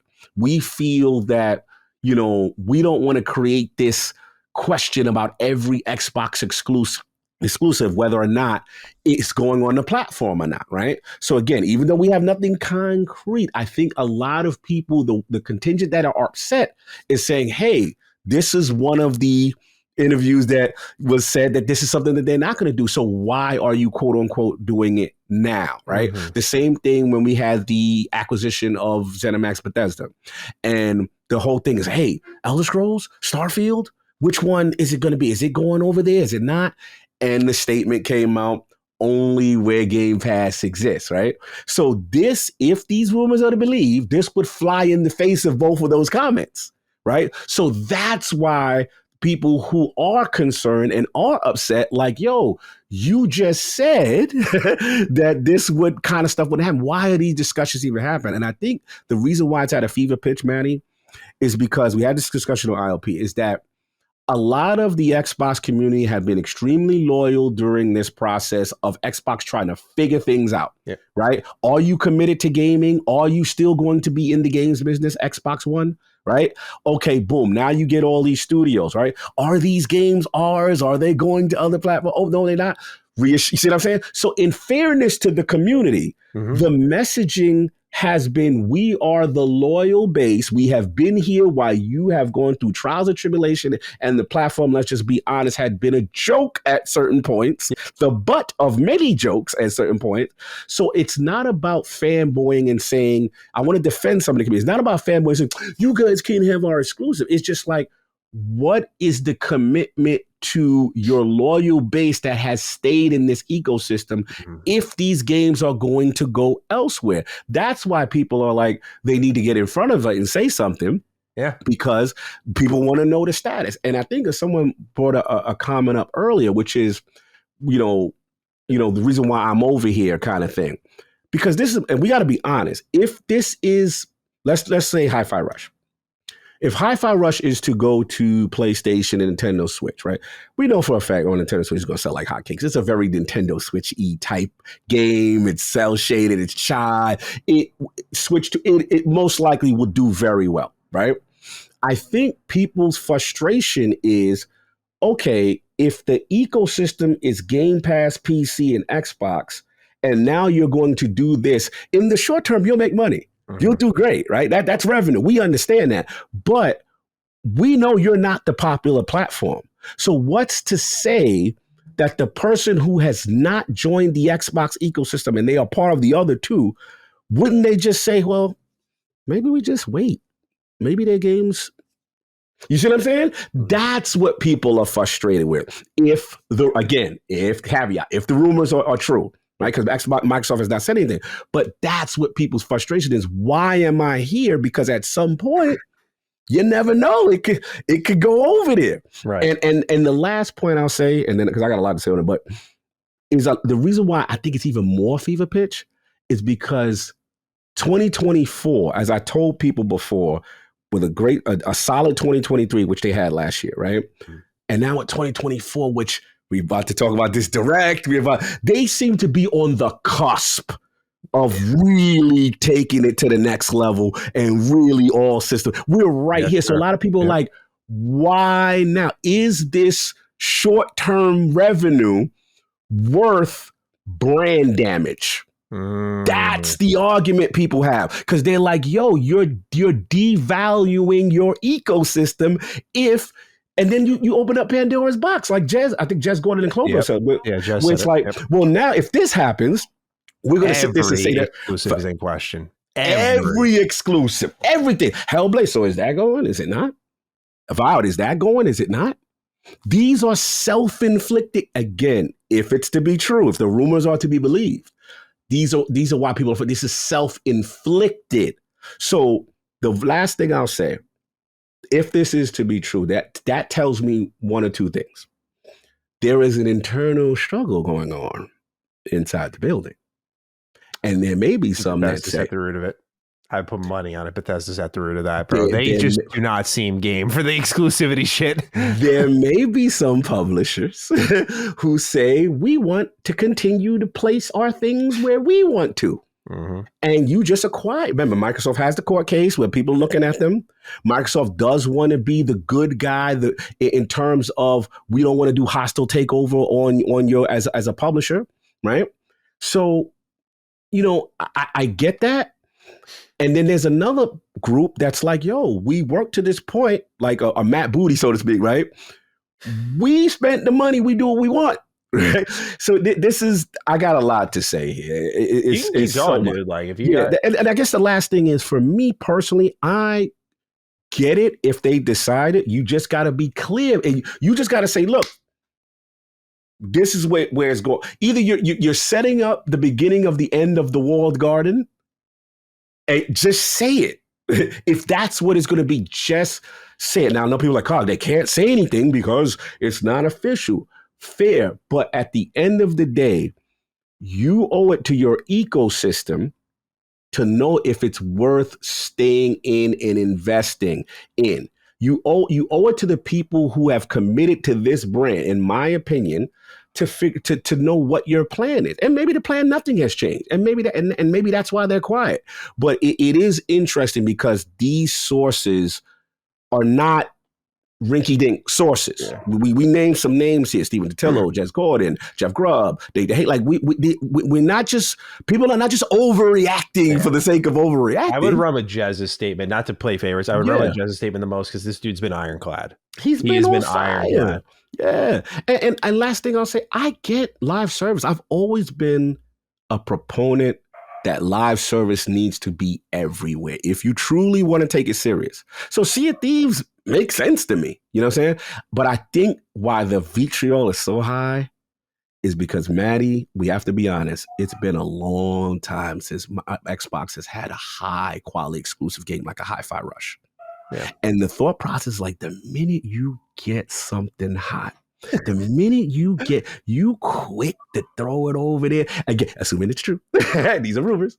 But that's the thought. Like, the minute, do we have these discussions? Yo, Ghost of Tsushima's fire. You think Xbox gonna get that? Yo, that new Mario Wonder. Yo, you think Xbox gonna get that? Yeah. You don't have these discussions with the other platform holders.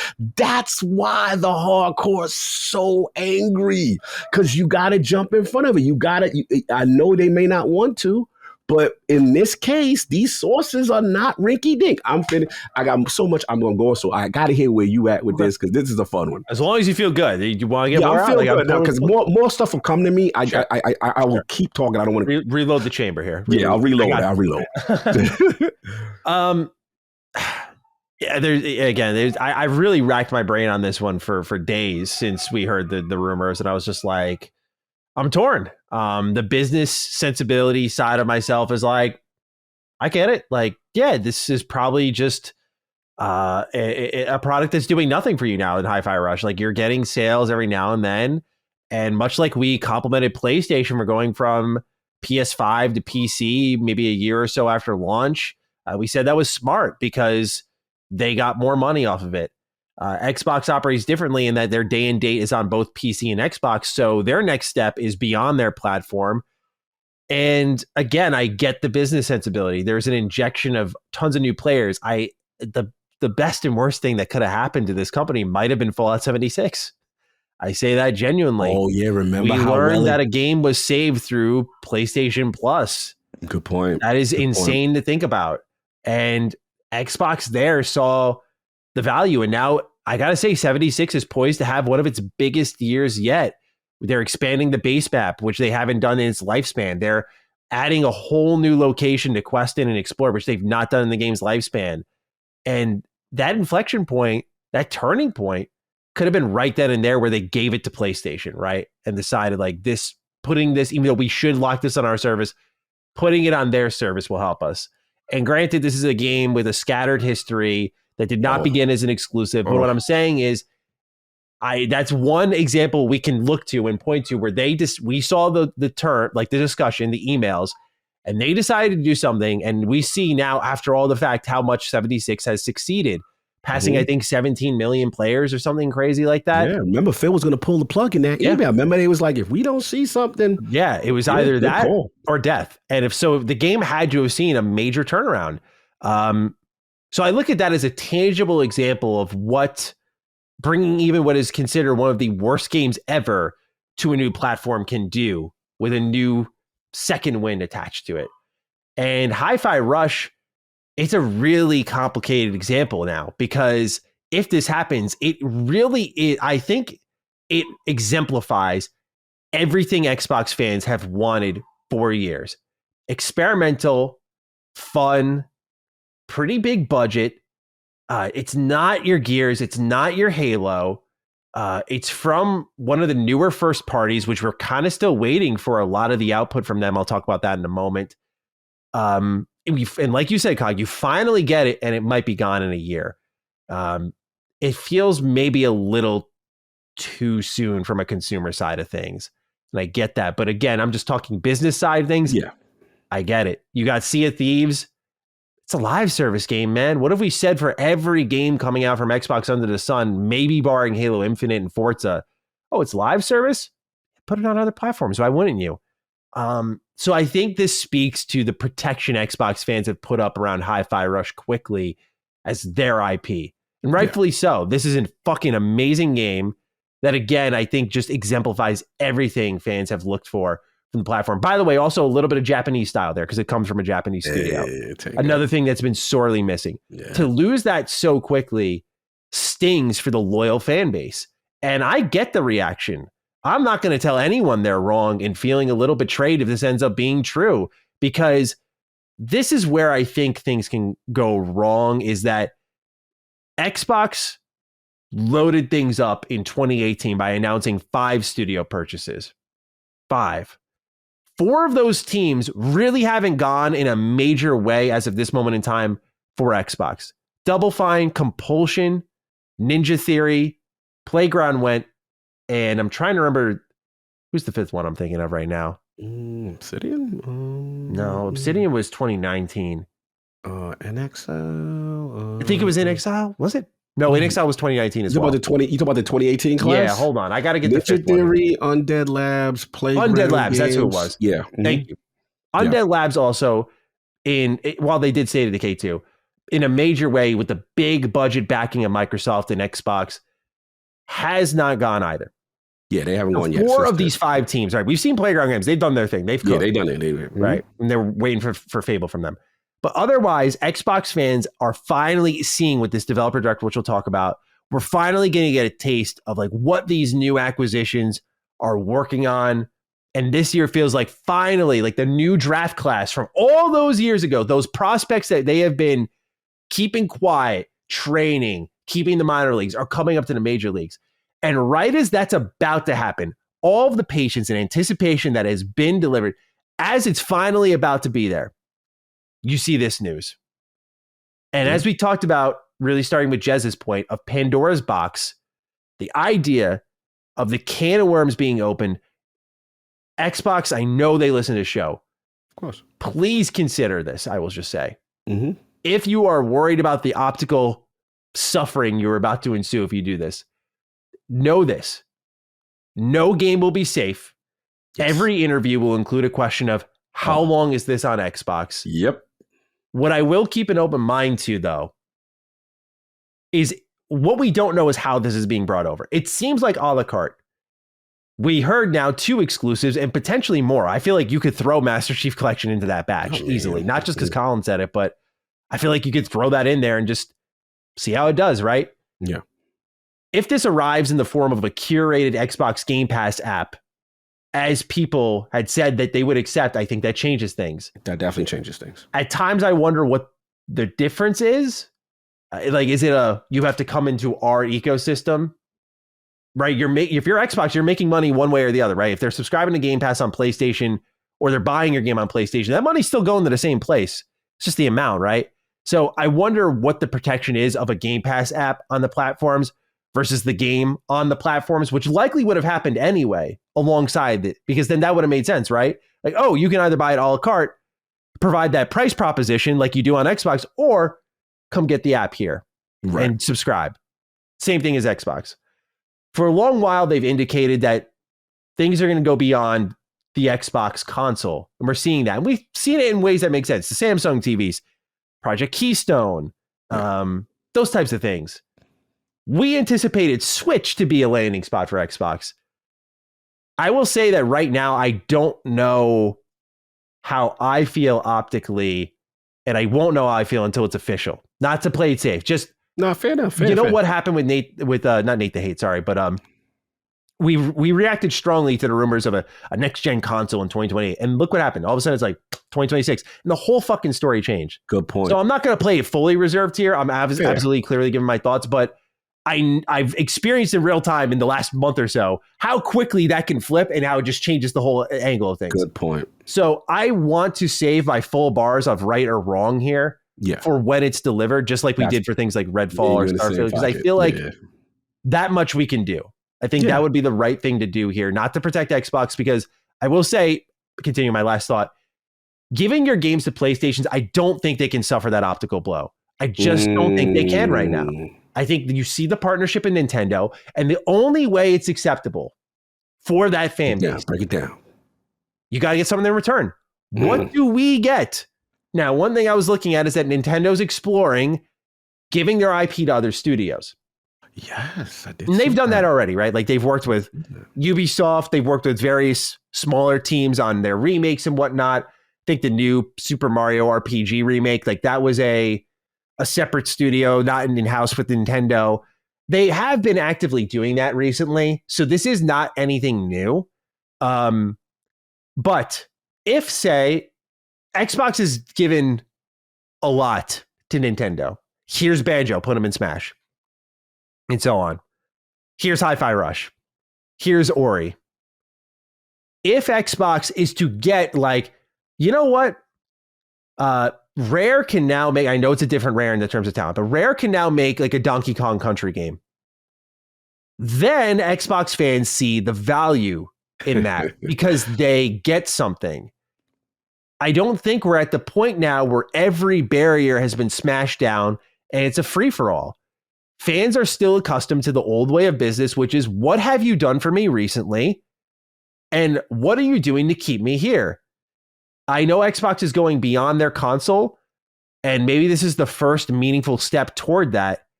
But I feel like with all the rounds that are in the chamber that are about to fire off, it seems like, according to Jez, they're going to stay exclusive. But the question of what if is going to be crazy, man. It's going to be constant. Oh, yeah. And I think you mentioned something earlier that I do worry about for some of these games, which is, let's say we do commit to Hi-Fi Rush and Sea of Thieves. How many people are going to hold off from picking up games on the Xbox platforms because they're Switch or PlayStation owners and they're like, they'll figure it out? I don't know, man. It's a real sticky situation. In fact, we actually had a write-in here indicating where things are going to trend immediately. Namistai25 writes in, "Hi Dukes, with all the rumors of Xbox games going third-party with Nintendo and maybe PlayStation, is it far-fetched to think that Bethesda's Starfield will be one of these games?" These are the questions, right? Right. This is what happened. Again, And Starfield's like a live service game. Like, it would make sense. it makes I sense. get it. Like, right? I get it. Again, the business side of me, sorry, I'm going to interrupt you, guys. No, The please. business side of me gets this through and through if it happens. I immediately know why. Short-term profit gains, but like, do you have now a sequel rule? Like, okay, well, the sequel is going to be exclusive. And it's because it's breaking the first party barrier. Like, we already know based off contracts we've seen in court, Stalker 2 will be a 3-month exclusive. Like, we already know that's leaving the platform. We already know that things like Death's Door are leaving the platform. Like, things that are not first party eventually, typically leave the platform. Right. That's fine. First party is an investment you make. That's a commitment saying, like, we have bought the best of the best, whether it be Bethesda or Activision, or really I'm talking about their own in-house talent now, like Obsidian and everyone who they've nurtured over the last half decade or so. We bought the best of the best, and only here can you get this talent. To smash that wall down is an exciting precedent because I want more people to hear about Hi-Fi Rush. I want more people to see how much Sea of Thieves has improved. But it is no doubt at all a really risky move, optically speaking, when you are a company known for suffering some of the worst optic blows in gaming. And I don't know, it's not going to kill you, by the way. When I say I don't know if Xbox can suffer it, I mean that it's going to distract as they've been distracted from every big fucking moment they've had. Marvel's Blade. Look what happened. Oh, that's Look a perfect what happened, we dude. just came off that. Good one. We just had that. You want that for every game? Be my guest. Be my guest. Watch what this show fucking turns into. Be my guest. I get the business sensibility, and I am for more people playing games. I get it all. And I just think if this is carefully calculated, wonderful. Right. It's all about the rollout, the messaging. And as I said just last week with Xbox Next and trying to communicate to fans about, hey, here's why you got to buy this new console in 6 years if you bought it here in 2020 instead of 8 like usual. Like buy it again. That messaging from Xbox has never been ironclad, has never been steady, has never been consistent. So my trust and faith in them to nail this and communicate to fans properly when they have woefully sucked at explaining what will be exclusive and what will be for 3 years since they got Bethesda? It's only going to probably get worse with Activision and now this in the fold. I don't know if they're set up to handle this well. So, I've gone on for a while. I don't want to come across like I'm against this, though. Yeah. I get the protection of the exclusives is my kind of closing thought. Mm-hmm. I get the protection of the exclusives. I think it's important to have your in-house talent remain on your platform an extensive period of time, like PlayStation moving to PC, like long enough where it's like, eventually you twist the arm. I'm thinking from business standpoint, by the way, you twist the arm enough where it's like, fuck it, I'll just buy it on PlayStation. I want to play this now. But otherwise, man, I hope the messaging is clear. And if it is a one-off, like we just wanted to do these games, you've got to say that. Yeah. If it's going to be multiple games in the future, you've got to say that. And you've also got to say what games they're going to be. People have to know. They have to know what the fuck is happening in your platform, in your ecosystem. And if you're not going to provide that, watch them leave. And they go, okay, well, PlayStation has this suite of exclusives. They're not bringing anything over. So I'm going to go there because I know my Xbox games are going to be there eventually. Yo, you funny. I don't know, man. It's a slippery slope is all I'm saying. And I think as a Xbox commentator, who we know they listen to the show, it's just like, be careful.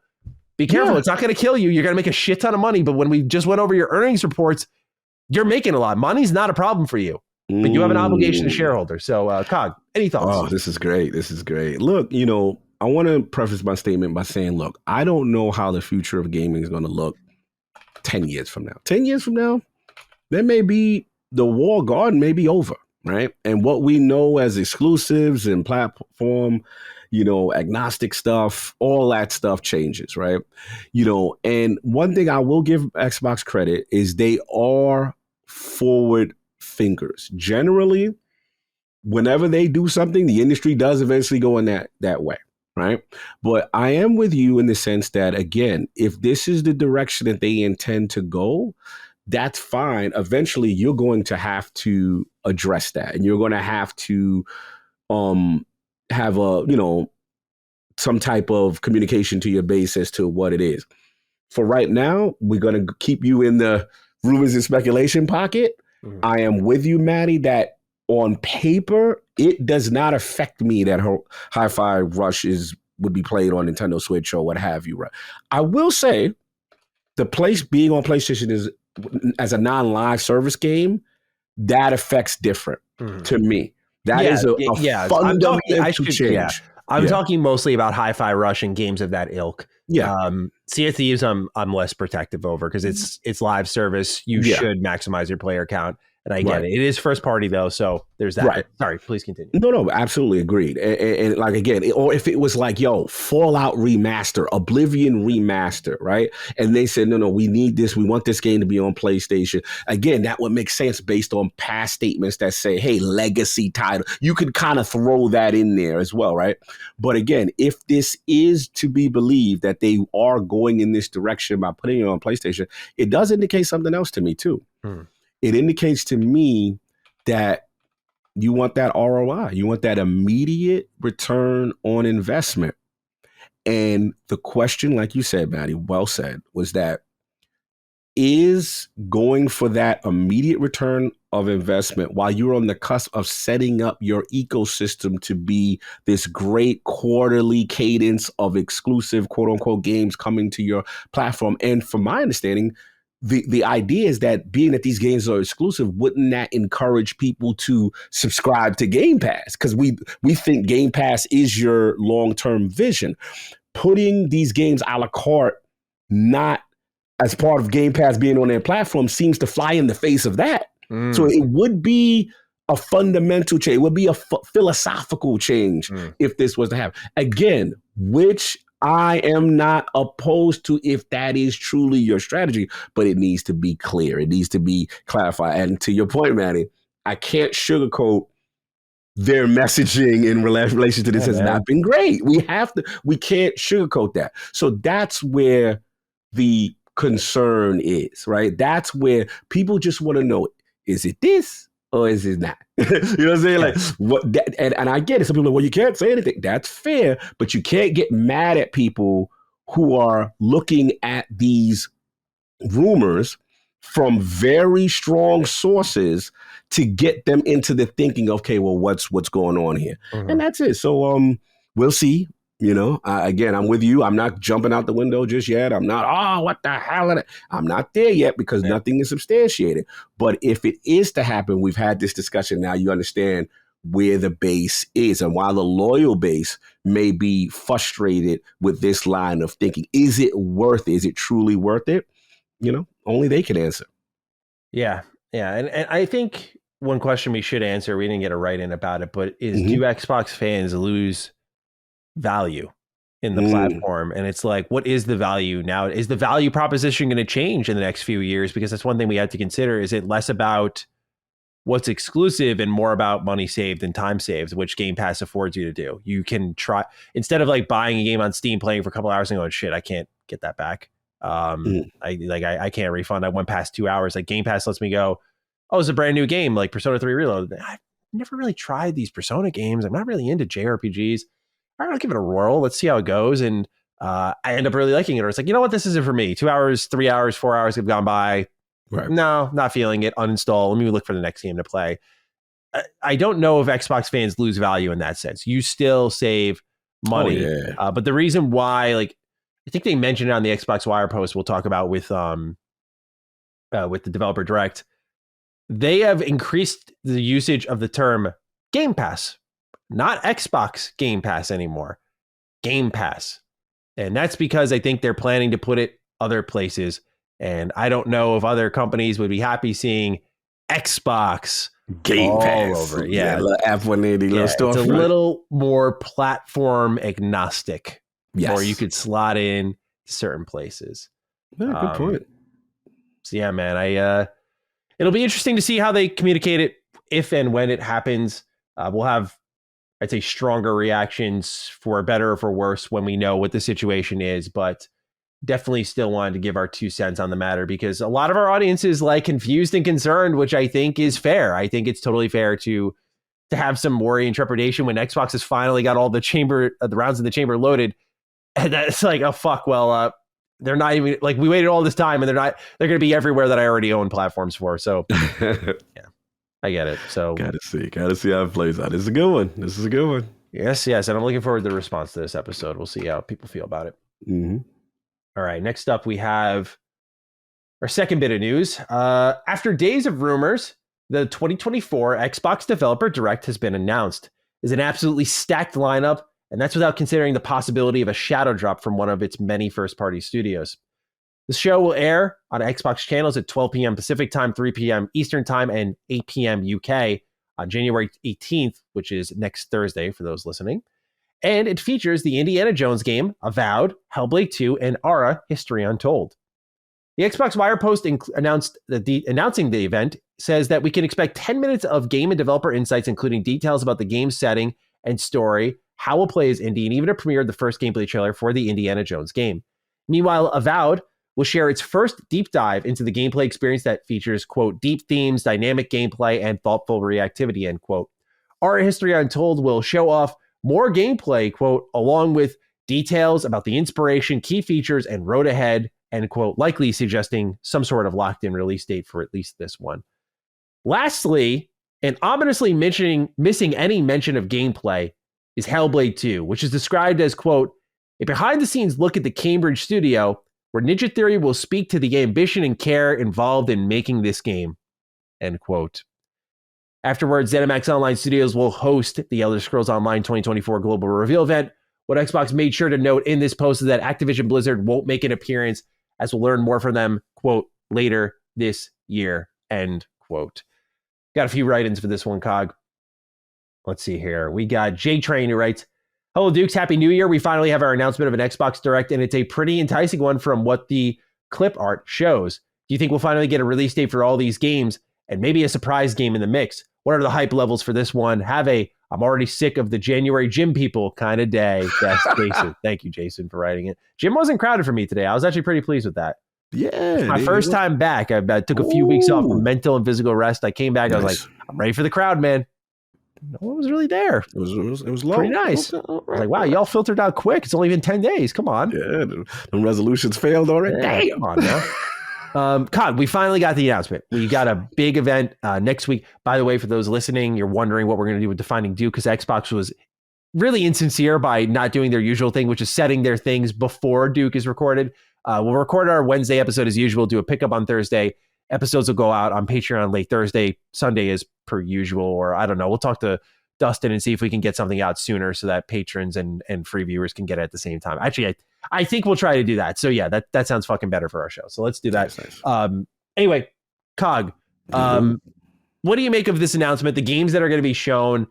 I am very interested to get your thoughts on how Hellblade's appearance is described versus the rest, and if a release date could be expected for this. But, sir, what do you make of the 2024 Developer Direct arriving on January 18th? Good old timing after all the trepidation prior to this. A little pick me up, yeah. Woo, good old marketing beat right in the nick of time. Look, super excited for Developer Direct. Very early, we're getting some news. I'll start with the fact that I'll be honest, like I had no idea Indiana Jones would be part of this. Oh, yeah, same. That was the last thing I thought at minimum, we talk about it maybe at, the major Xbox, director, Summer Director Showcase, kind of thing later. But to me, that's like, oh, you're ready to talk machine games. You're ready to show. Mm-hmm. That is huge. So you got that. Obviously, I'm team Avowed, just to see it there really warms me because when I look at this list, I have to say, this is just coming in from my thought process, that if you're willing to talk about it, I think we might be getting some release dates because you're ready to talk, Now to the elephant in the room, what I'm saying, with the Hellblade situation everybody wants me to talk about. Yes, based on this paragraph, this feels like we're getting not the same level of detail as we are getting from Indiana Jones and Avowed. It feels like, we're going to talk about how the suits were made. We're going to talk about how Iceland was great. And we're going to talk Studio. Isn't it sick, guys? Like I gotta look at the paragraph. Completely different feel, in my opinion. Yes, it doesn't feel like we're going to get a this. I see nothing that says deep gameplay, deep dive, combat breakdown. It takes us behind the scenes to give insight on how you're crafting. The team will speak with ambition and care. Okay, I'm trying to be nice. I'm trying to be. You just did yourself a W. I gave you a W after the Game Award because I was very angry with you prior at the last showcase when you want to have her stare in puddles and not do anything. Now you showed the combat. I'm like, let's go, girl. You weaved the fire. You were bloody. You were putting swords through people's faces. It was combat. I was like, yes, yes, yes. More. If you listen to my reaction on the stream, I said, that's what I'm talking about. This seems like a little bit of a revert. This feels like Puddles looking at Puddles again. Yeah. This feels like you see her face up close. So if that is the case, that would lead me to believe that you are saving yet again the combat gameplay deep dive for something else. Separate developer direct, probably, right? Which would lead me to believe that you're willing to do this again, but this time with the gameplay we want at the summer. Then why because show it, this right? is the moment. We all said developer direct. That's when we're gonna get everything. That's when we're gonna get. That don't sound like everything. This sound like window dressing, and this sounds like we being misdirected into something else. Now, what would be nice if you want to give us that release date, though? I mean, people have waited. We don't know when, at least time frame. Can we get a fall, spring, something? Hellblade? That's what. So I am I'm not going to bomb them all the way, but I'm with you, Maddie.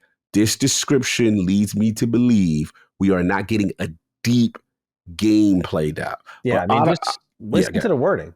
Listen to the wording. I'm looking at the developer direct right now. Developer Direct will showcase more than 10 minutes of game and developer insights, including details about the game's setting, story, how fans will actually play as Indy, additional details from his next globetrotting adventure, and the premiere of the first gameplay trailer. That's Indiana Jones. Woo! Avowed. Let's see here. The team at Obsidian will share the first deep dive into gameplay experience. What was that word? Gameplay experience? Yeah, in Avowed. Wow. Gameplay. Our history untold. As they unveil exclusive new gameplay and share new details. Yada, yada, yada. And then Senua's Saga Hellblade 2. Ninja Theory takes us behind the scenes at their studio in Cambridge to give us some insight on how they are crafting Senua's Saga Hellblade 2. The team will speak to the ambition and meticulous care involved in creating Senua's journey of survival.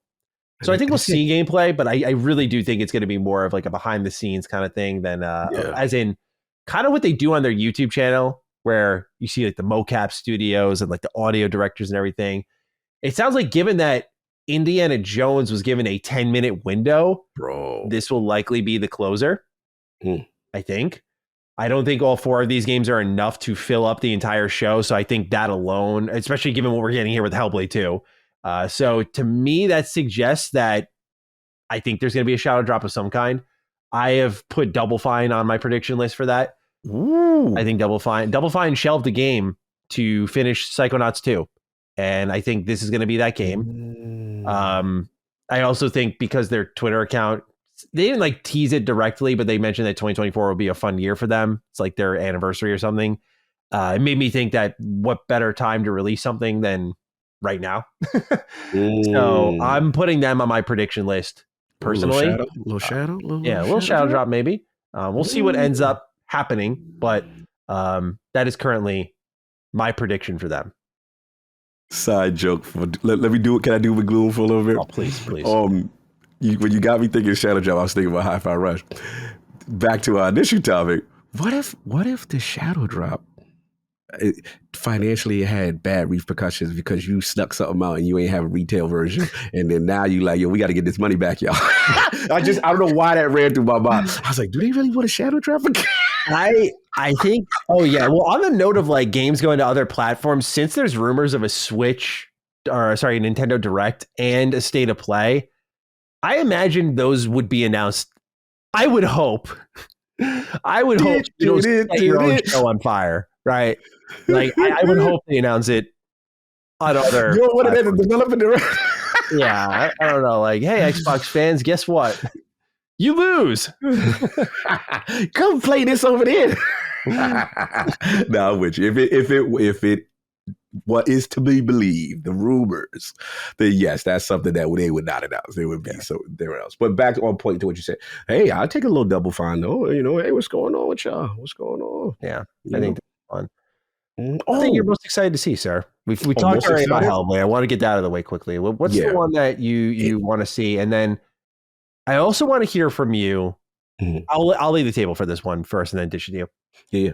I want to get your release date predictions, right? Ooh. Xbox has said that they are ready to launch big exclusives. Who knows? Exclusive. Big exclusives every quarter. Right, every quarter. So we have 4 games here. And barring a shadow drop that fits into that consideration of a big AAA kind of exclusive game, something should be around the corner pretty quick. Pretty soon. Q1 ends in March. Now, when you look at Avowed that was pre-alpha last June, you look at Indiana Jones, we were kind of in the dark on this one. I thought maybe this was summer of this year we'd hear something, but way sooner. I would pin this as a holiday game. I think Indiana Jones and Avowed, I would guess, need the most time. I only guess with Indiana Jones because the announcement was in the beginning of 2021. And the report is from Insider Gaming that this game, Indiana Jones, is releasing in 2024, according to their sources.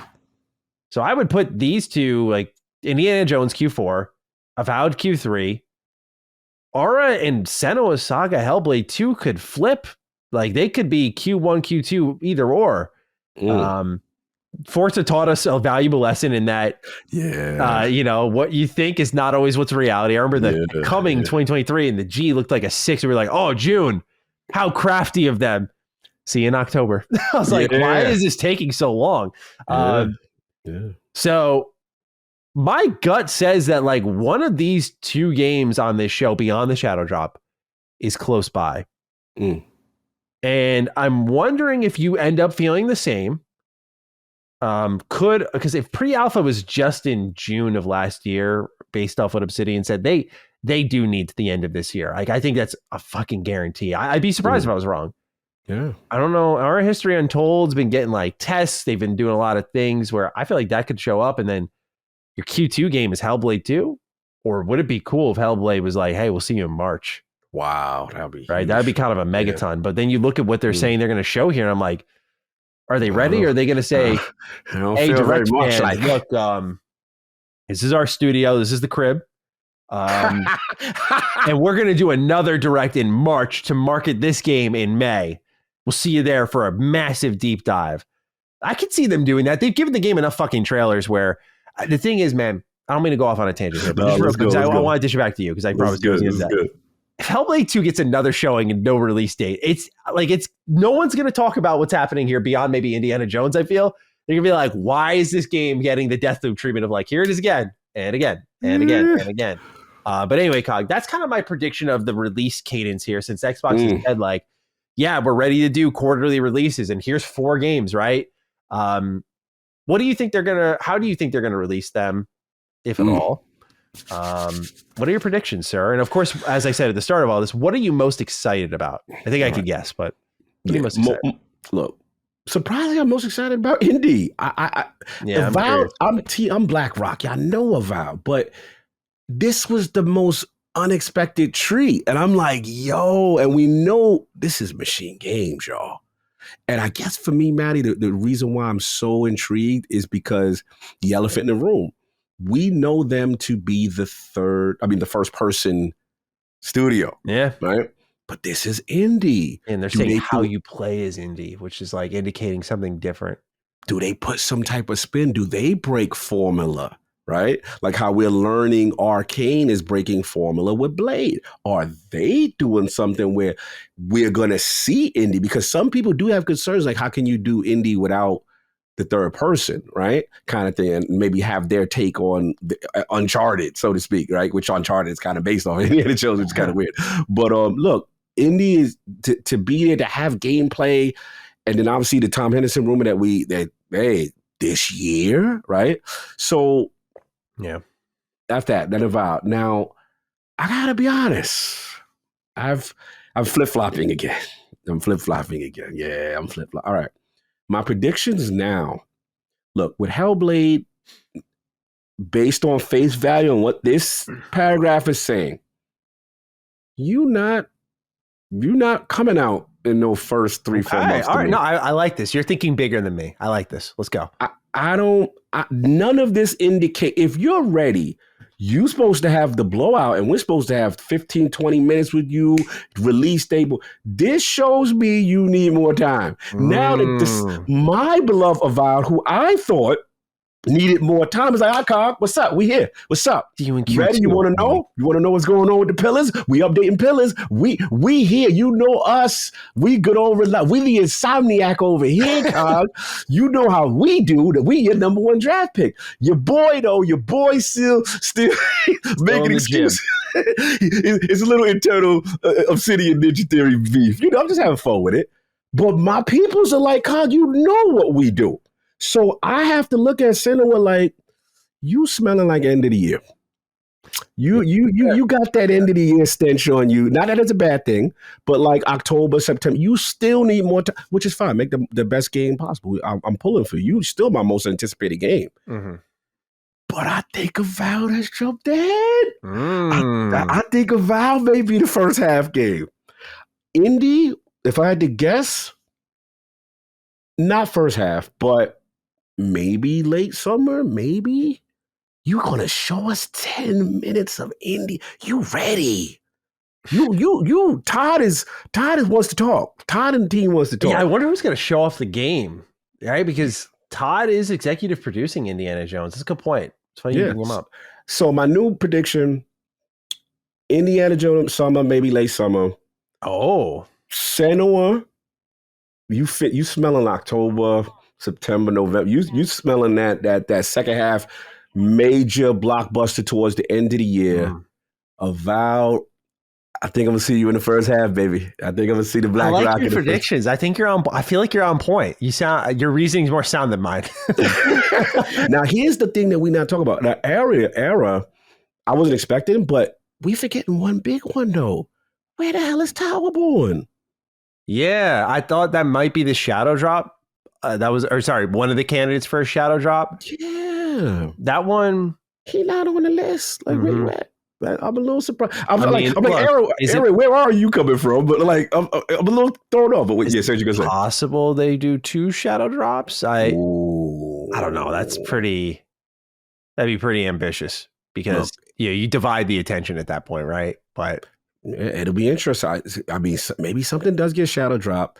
And I actually think it's not a bad thing that Activision is not here, because I want Activision to have their own thing, which still leads me to my whole stack 2024 theory, which I still think is going to be, this is going to be a monster year, right? I still think that. But yeah, that's my new thing, man. This developer direct verbiage from Xbox Y definitely changed my thought process on a lot. So that's where I'm at now.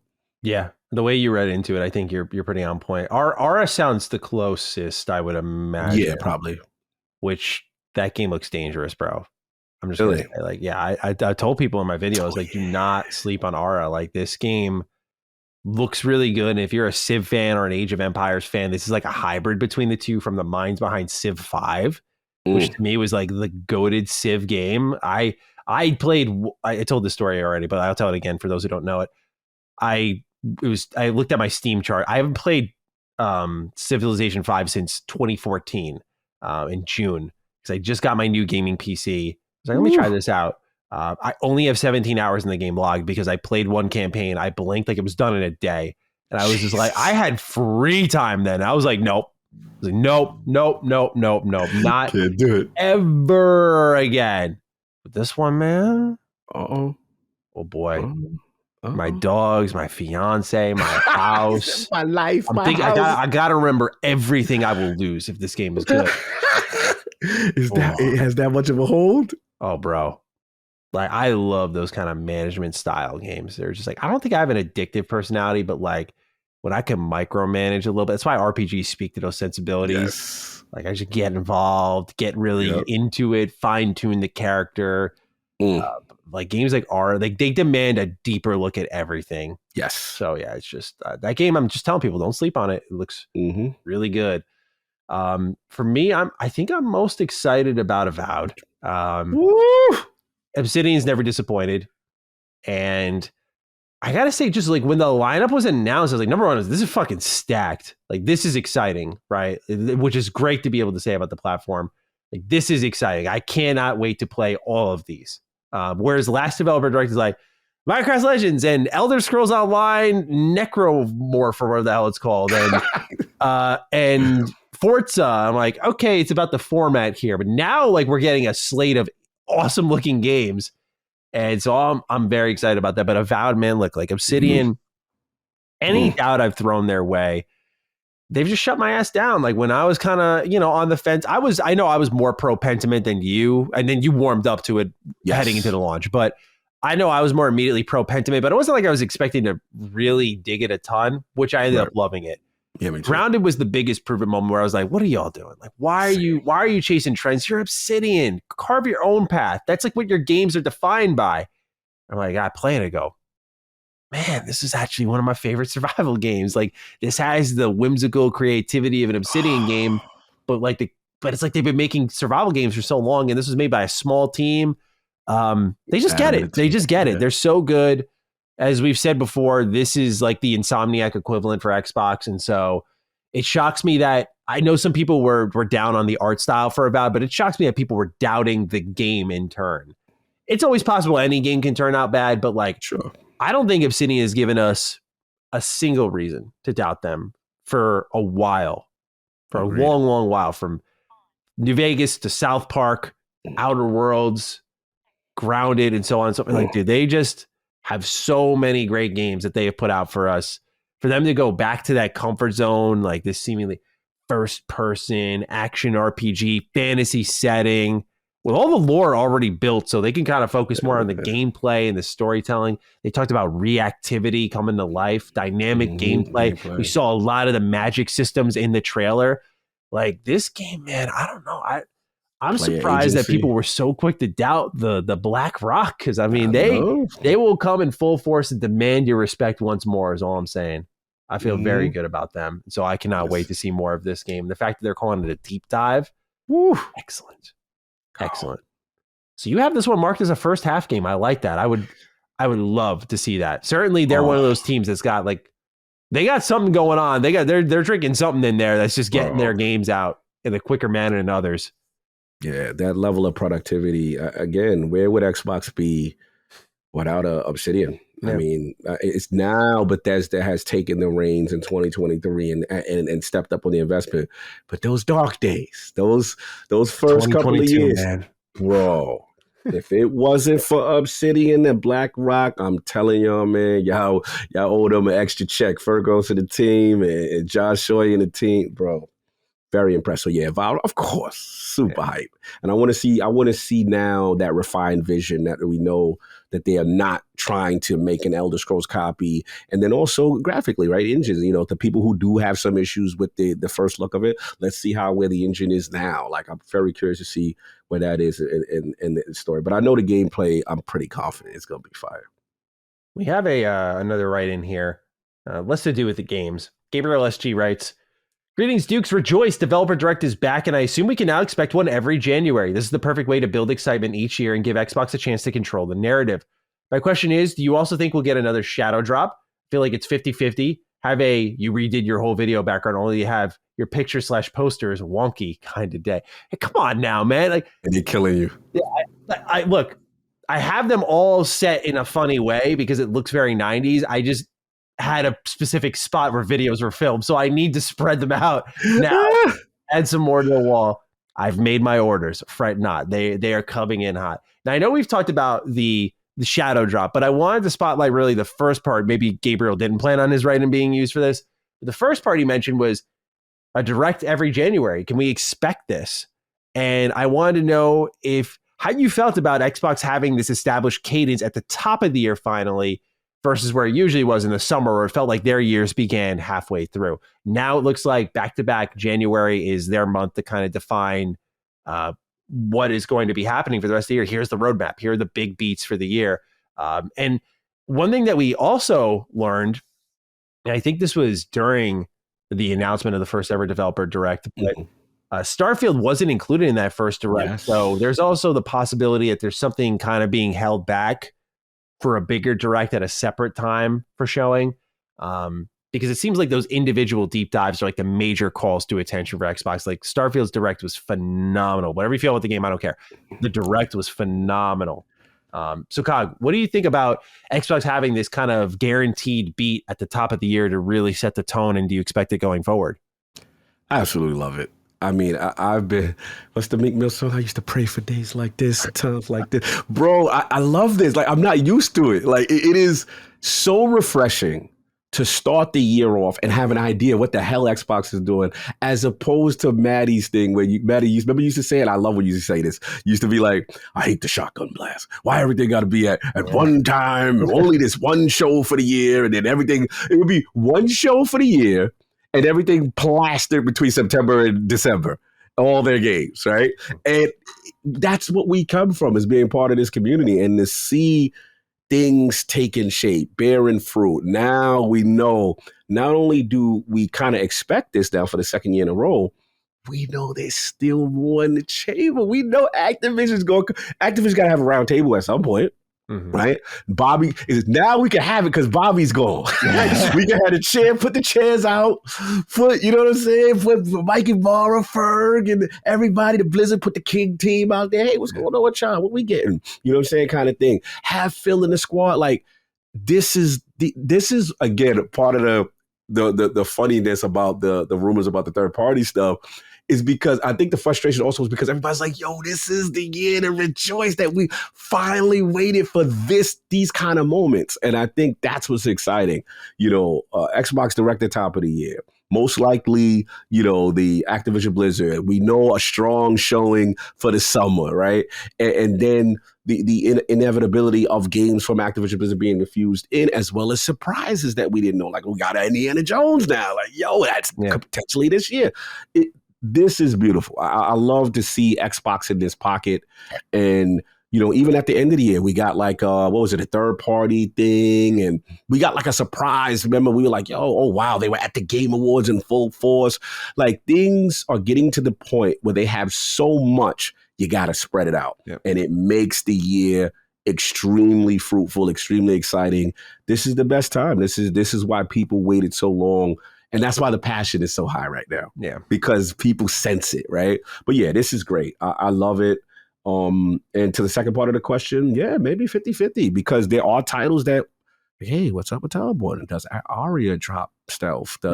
You know, is there some other little joint, right? Because Hi-Fi Rush set that in incredible precedent, you know, what to expect. So yeah, I'm 50-50. They still probably could do it. They, you know, if they like the reaction from it. But overall, love a January Direct. That's a great tone setter.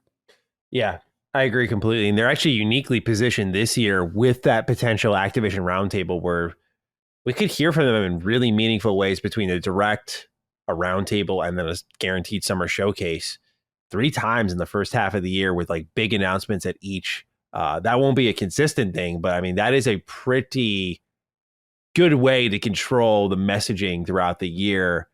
With multiple chances to speak, with a lot of eyes on you, and set yourself up for a dominant year where I'm not turning this console warsy, but I apologize. It will sound as much.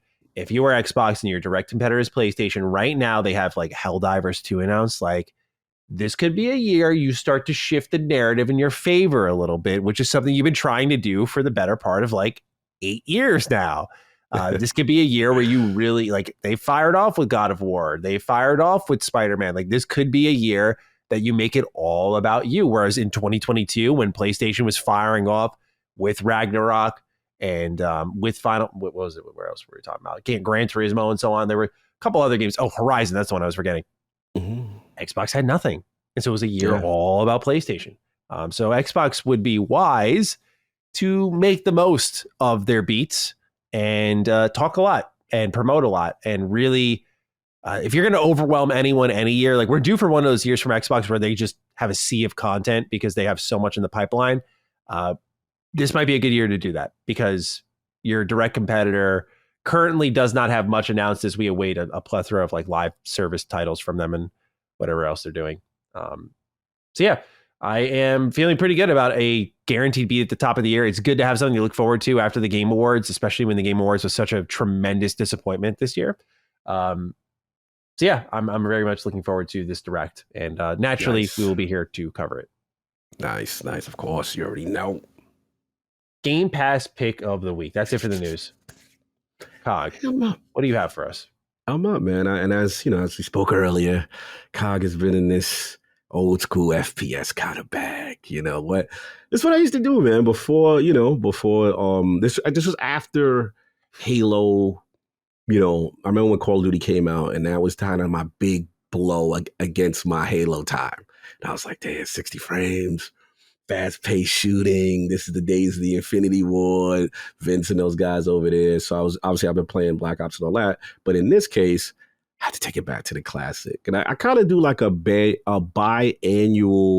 replaying of this game. And I've talked about it ad nauseum. Respawn to me is, you can make the argument they are the GOAT. I don't feel they've made a whack game since they've existed. And I went back to the classic that is Titanfall 2.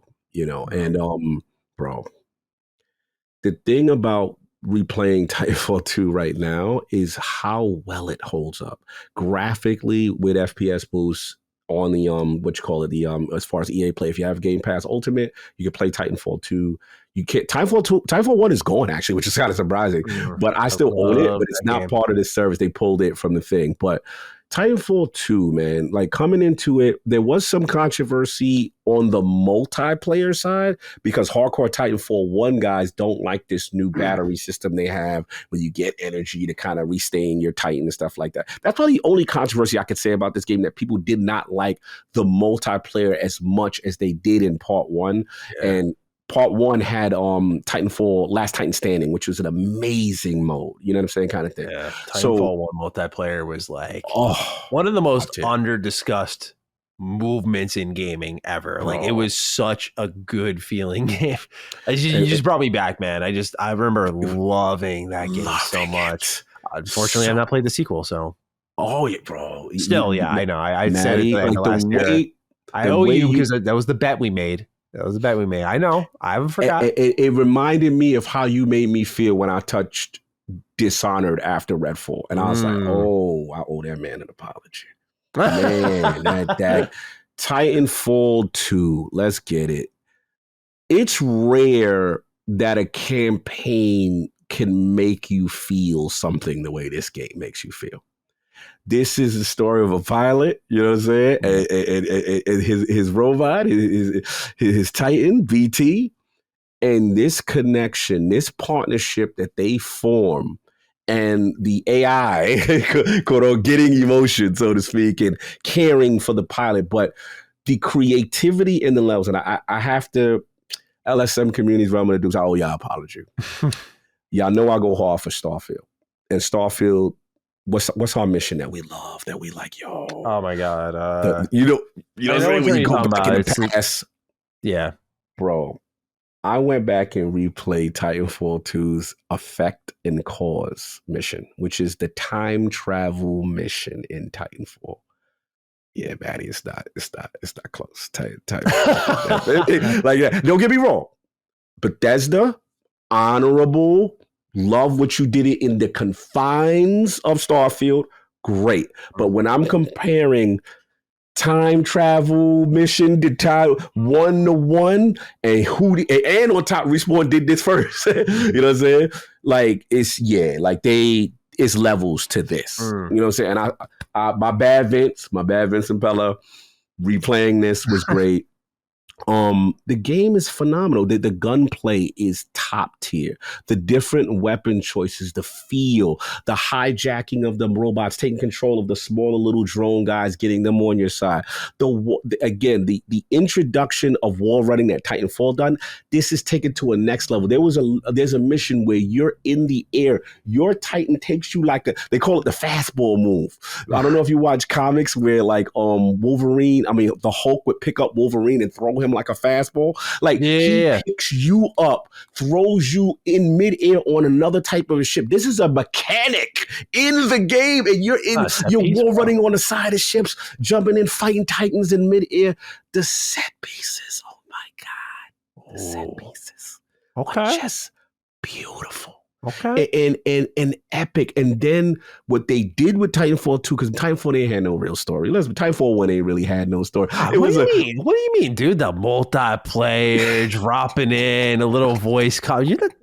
That's the narrative. Yeah. No? They made a co-op, a multiplayer game, have some little cutscenes in between to try to front the IMC versus we know y'all half ask that. Yeah. But no, we got a campaign, y'all. We got this campaign, and they've got some formidable bosses that talk, and the difficulty, the challenge, it gets tough. And I love the ability they give your Titan, they allow you to kit them out with different things so that you get a feel of all the different type of Titan styles that BT eventually can take, which are separated in multiplayer. But in single player, you actually have these things. Nothing's more satisfying than you and your Titan main ability. Press that down button, you unleash some real powerful. But it is just, man, Titanfall 2 is a masterpiece. It's just. So every 2 years, I usually replay it. I replay it because, again, I had the fever from playing the Call of Duty again. I was like, let me go to the GOAT. Let me go to Vince, the one who's the true Infinity Ward, the real dynamic, the person who took FPS to the next level. Matty, you have to play this game. How does this scale to MW3 in your eyes? All right, they smack me. About like Titanfall is the game, man. It truly is. It truly is. And that's why I said I apologize to the Call of Duty regulars. Y'all could come for me. I'm just telling you, as a person who haven't played Call of Duty in a while, how I felt. You pushed me on the defense. No, I had to do it. I had to defend myself a little bit. But playing something like this, which I consider a GOAT, is there. So again, if you have Game Pass Ultimate, if you have you automatically have EA Play, Titanfall 2 is still there. If you're not a fan of subscription service, that's fine too. You could buy the legendary version, I checked, for like $5 right now. The entire please get this game. I don't know if we'll ever get a Titanfall 3. They left the window slightly open, and it's one of the most, without spoiling the ending, you feel something.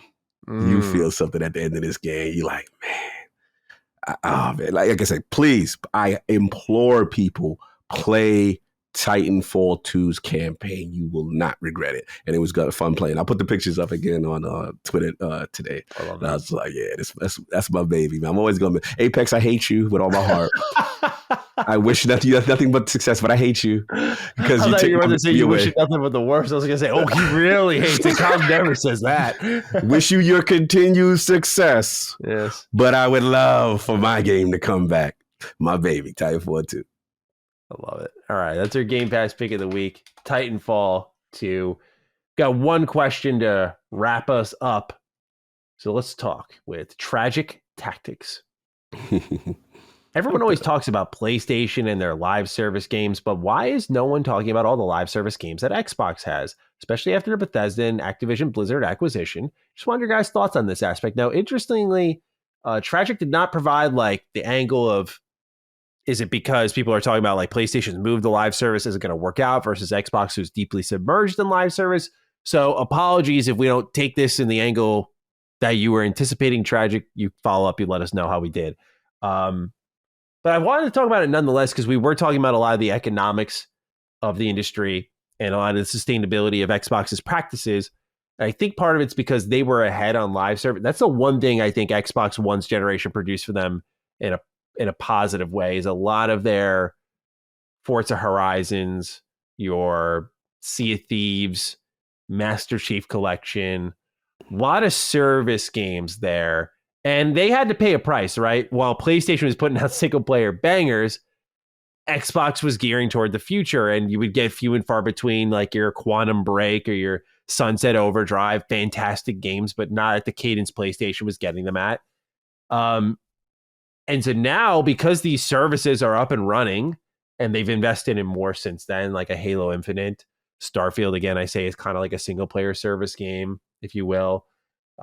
Contraband is on the way, and so on and so forth. So they've now been able to kind of shift their focus to where PlayStation is focused, as PlayStation shifts their focus to where Xbox was last generation. And these games, unfortunately, right now, at least in the business as it stands, are necessary for these big publishers to kind of fund the other things, right? Like how we talked about the King money being important, because that could fund your favorite spinoff game in a matter of years. So, Cog, what do you think about the difference between Xbox and PlayStation and Switch, even in live service titles, and where each stands? I think it's a great question.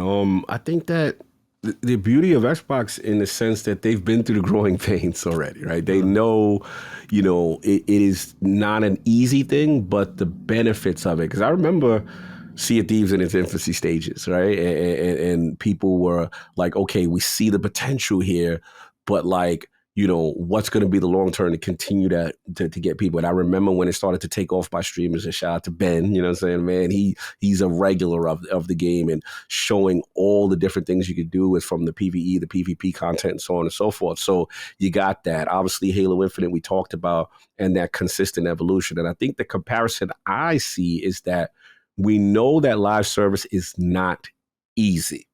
It's just not. Okay. And we know that PlayStation is now going to dip their toe in there. And I remember having these conversations on the crossover, with Colin, and he's just like, look, there's going to be growing pains, especially when, their companies not necessarily, their studios are not designed for that. Thus the acquisition of Bungie. And now, we just saw the news, obviously, with factions and stuff being canceled. But we do know that they are still going to be pivoting in that, because what companies see is that if you land a few of these could be tremendous revenue makers for you and stuff like that. So, Xbox has that advantage of doing these kind of, multiplayer and, live service games. And we talked about Obsidian with Grounded. That's something that came out of nowhere. We were like, yo, that's a surprise. Obviously, we know the power of Minecraft and so on and so forth. So, even with State of Decay is still going on, and on some level, some kind of thing. So I think them having that experience, and then being a services company as well as a cloud company, kind of gives them a natural up in that space, and they can be able to pivot more with it. So yeah, I think that's just my outlook on it. I think that they're in good position, with this kind of stuff, and ultimately, PlayStation is gonna try to jump into space, and I'm very curious to see how their offerings do when they get started. So yeah, that's where I'm at with it. I think that Microsoft kind of, what's that? They paved the way. Yeah. they went through their trial of fire already for since the Xbox One generation, as far as live service stuff. Yeah. I am keen to see if PlayStation reverses course on any of their live service, just given what's happened with Bungie, now the canceled Last of Us Online, Right. Project and Factions. I just wonder if they're looking at this and going like, this is fruitless for us, and maybe they divert their attention toward like the PS Plus 3.0, because that's at risk of losing revenue according to their internal analysis, because of Game Pass and Activision Blizzard. So yeah, especially with less Bethesda, but more Activision Blizzard in the fold. Like Xbox has a disgusting amount of live service games. They get the money from Overwatch, World of Warcraft. Like it just, it's an insane Diablo, list of games. Warzone, Call of Duty. Call of Duty. I mean, even with Bethesda, we talked about 76 and them learning what to do to make that go live. Elder Scrolls Online, which is we didn't even talk about, right? It was going to have something post direct, which is, this seems to be a consistent thing now, right? Yeah. Like this is the second year in a row they're going to have another major content thing, and that thing has been going on. So they've got all these different, inflection points of all these live service stuff that they are now the shepherds of, that they have a lot of experience in. Yeah. So thank you for writing in, Tragic Tactics. Appreciate your inquiry. And with that, Cog, we're out of here. So yeah. Of course, we need the hashtag. Oh yeah. What are we thinking? What we doing with this? Games everywhere. What we doing? What we doing? This is the hot one, man. DD port. Okay. DD port. Yeah. Because there's all these ports where these ports are going to be. Yeah. I'm with it. Okay, cool. We'll do that then. So, ladies and gentlemen, if you want to let us know your thoughts on the episode, use the hashtag DDPort when you do so. You can find us on Twitter. I'm at G27status. Cog is at Lord Cognito. Otherwise, you can pin that in the comments down below. We'll see you there. Either way, we appreciate you listening. Again, the hashtag is DDPort. Let us know you got to the end of the episode. Cog, it's been a phenomenal one. And next week, we'll be back to talk about the Developer Direct. So certainly can't wait for that, to discuss all of the gameplay we see, hopefully release dates we see, and all that other fun stuff. So any final comments, or shall we get on out of here? Yeah, man, another good one, another great one in the realm of the Deuce. Great questions. And then, direct time to see what's going on. So we will see you all then. Thank you so much for tuning in. We'll catch you next week with episode 159 of Defining Duke, an Xbox podcast. Peace out. Defining Duke, an Xbox podcast, is a product and trademark of Last Stand Media and Collins Last Stand LLC, and is recorded from the United States of America. The show is conceived by Matthew Mr. Matty Plays Schroeder and me, Colin Moriarty, and is written and produced by Matthew Schroeder. Matty's co-host is Barry Lord Cognito Eversley. Defining Duke's executive producer is Dustin Furman, and the show is edited by associate producer Ben Smith. All of Last Stand's theme music is by Ramon Narvaez. As you know, all of Last Stand Media's shows, including Defining Duke, are fan-funded on Patreon at patreon.com/laststandmedia. The following names are at the producer support level on Patreon, and we're thankful for your kindness and generosity.